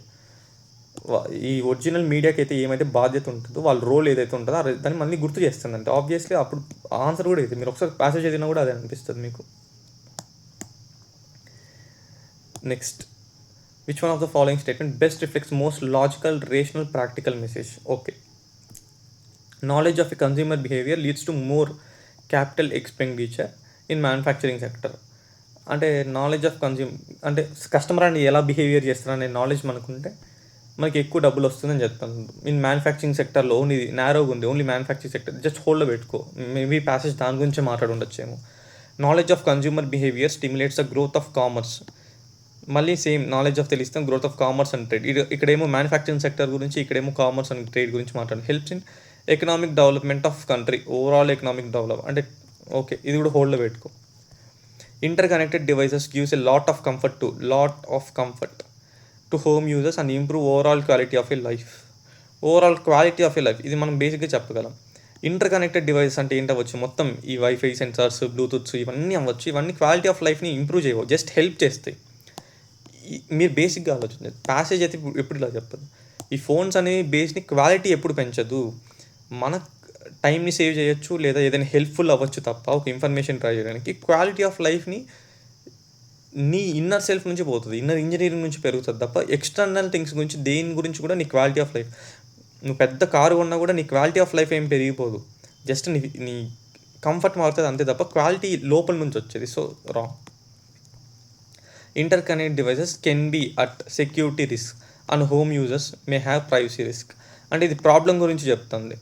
ఇప్పుడు నేనైతే ఆన్సర్ పెడతాను, ఇవి రెండు సిమిలర్గా కనిపిస్తాయి. అంటే ఒకదాని గురించే మాట్లాడుతున్నాయి, కన్జ్యూమర్ బిహేవియర్ గురించి. సో రెండు ఒకేలాగా ఉన్నప్పుడు ఇవి రెండు అయితే ఆన్సర్ ఉండవు. ఎందుకంటే ఒకే టాపిక్ మీద రెండు మాట్లాడుతున్నప్పుడు రెండు అయితే ఆన్సర్లు ఉండవుగా. నాకు ఒక ఆన్సర్ ఇక్కడ కావాల్సింది. ఇదైతే రాంగ్ అని తెలుసు, ఆబ్వియస్లీ ఆన్సర్ ఇస్ డి అని పెడుతుంది. ప్యాసేజ్లో అదే ఉందని పెట్టే ముందు ఒకసారి చెక్ చేసుకుంటాను. కన్జ్యూమర్ బిహేవియర్ ఒకసారి బయింగ్ అంది. ఒక్కసారి మొత్తం చదివి, నేను ఆల్రెడీ చదివా కాబట్టి ఇంకా టైం వేస్ట్ చేయకూడదు. మీరు ఒకసారి ప్యాసేజ్ అయితే మీకు ఇదే అర్థమవుతుంది. Answer is obviously D. +22 20 21 22.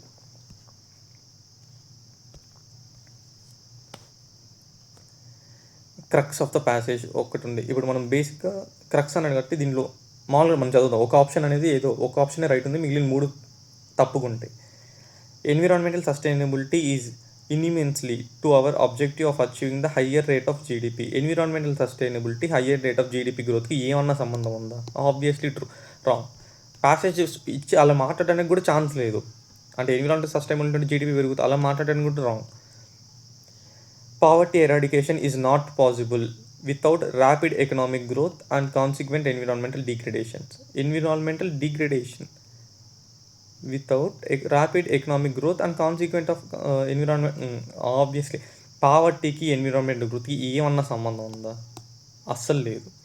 అసలు పావర్టీ పోవాలంటే ఇంకా ఈ మొత్తం నాశనం చేసేయాలి, ఇంకా ఎన్విరాన్మెంట్ని మొత్తం అన్ని చెట్లు కొట్టేయాలి, అన్నీ తీసుకోవాలి, అప్పుడు డబ్బులు వచ్చేస్తే వెంటనే రీచ్ అయిపోతుంది.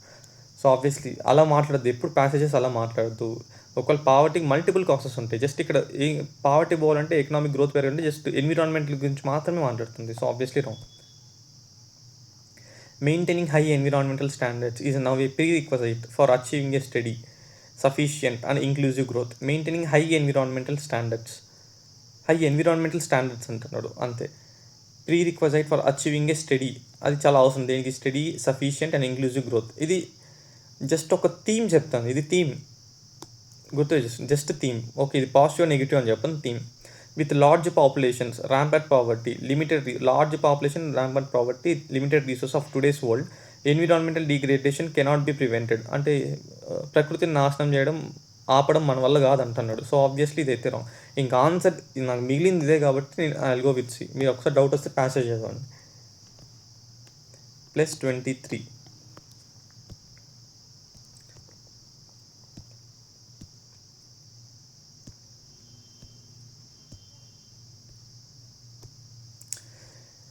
Best reflects most logical rational message. ఈ 3 మనకు కావాలి. ఇప్పుడు ఆప్షన్స్ ఎలా ఉన్నాయి, జస్ట్ దీంట్లో ఒకటి మనం కనుక్కోవాలంటే it is the poetry not science or religion which recognises and accept the imperfection in the human.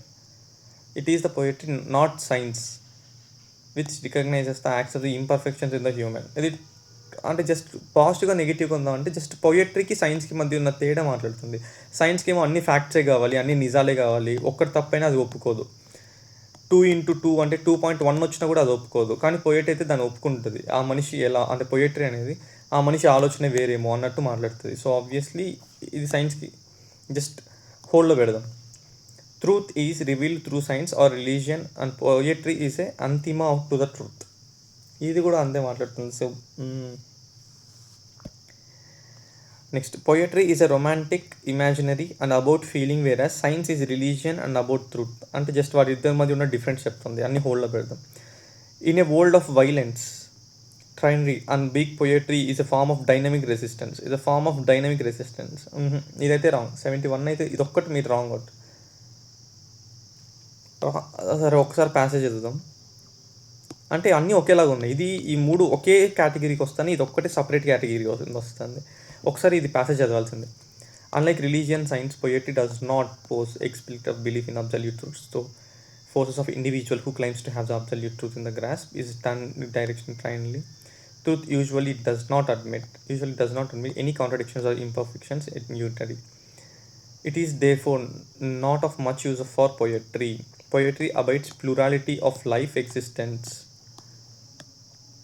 Perhaps poetry follows reality, which plural and characteristic, full of contradictions, against trinity of a truth. against trend of a truth. Poetry remains patriots in democratic reality, arrogance, power, wealth, and heredity.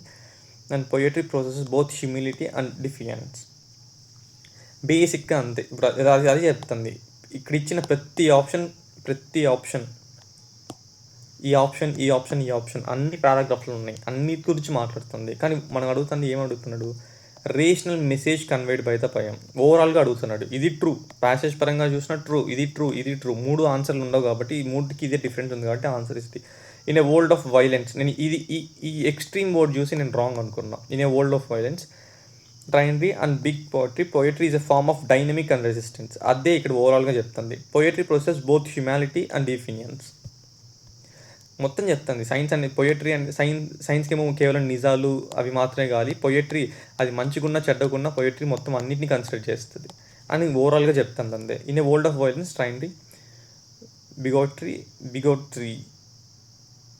బిగియోట్రీ and poetry is a form of dynamic and resistance. ఇది ఒక్కటే different ఉంది కాబట్టి I go with చూస్. అసలు passage లేకుండా ఈ 3 ఒకేలాగా ఉన్నాయి, ఈ 3 ఆన్సర్లు ఉండవు కాబట్టి ఆన్సర్ ఇస్ డి. ప్లస్ 24.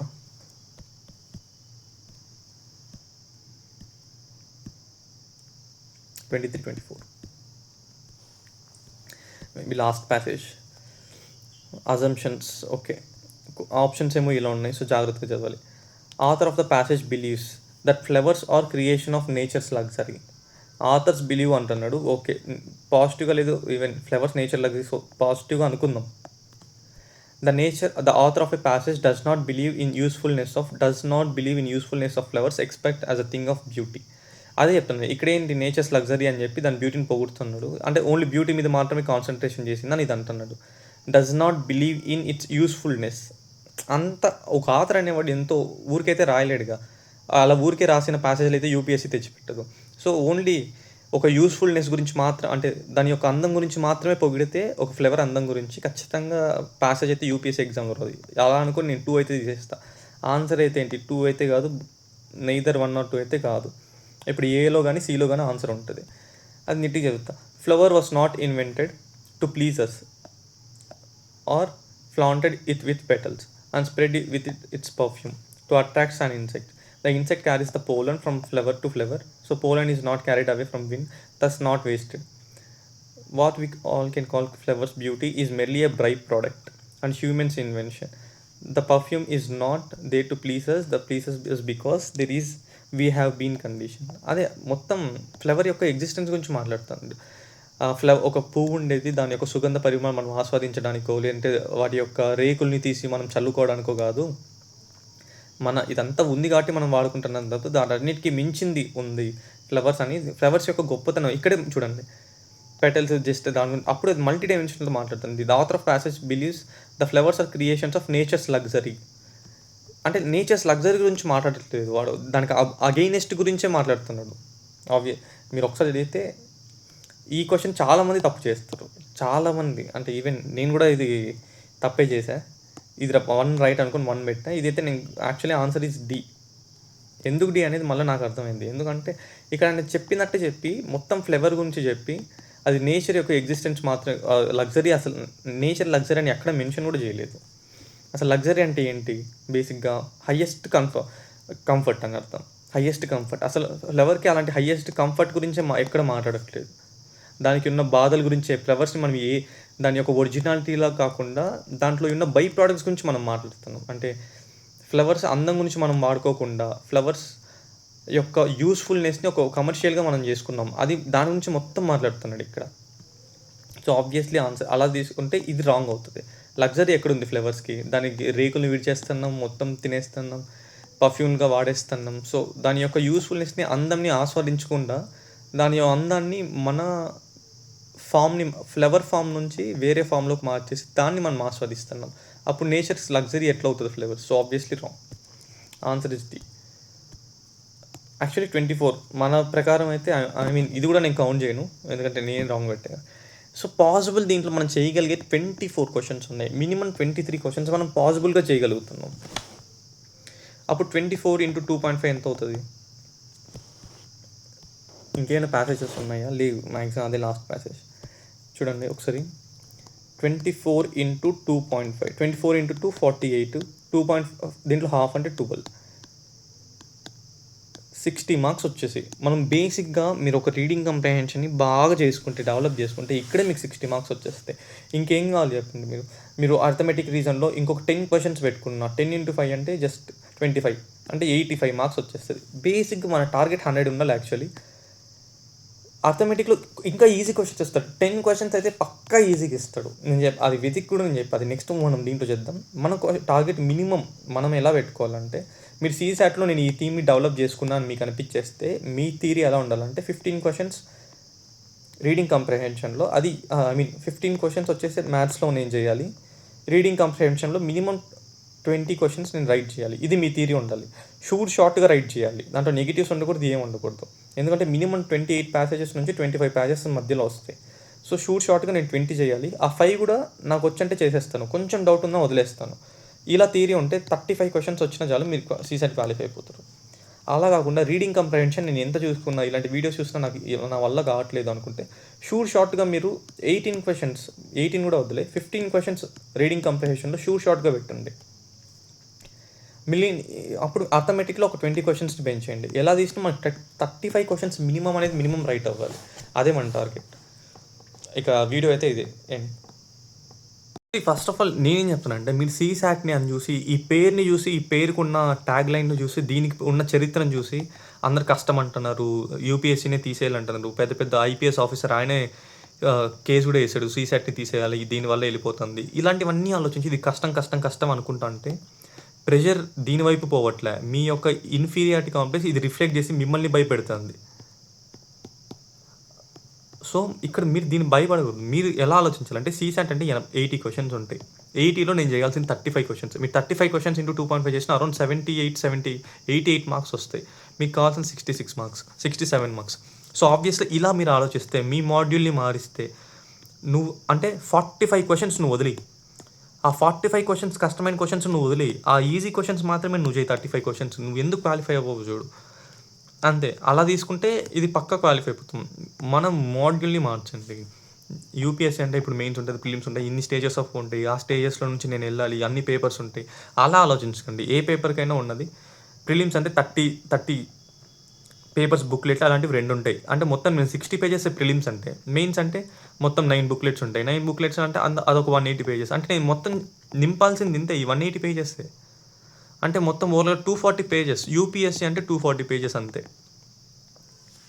ఇలా ఆలోచిస్తే మీకు ఈ యూపీఎస్సీకి ఉన్న ఇది చదివితే ఐపీఎస్లో అయిపోతారు, ఐఏఎస్లో, ఇవన్నీ పక్కన పెట్టండి.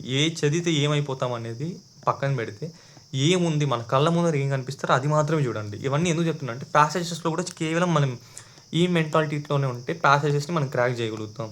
లేదు అనుకుంటే ప్యాసేజెస్ పోతాయి.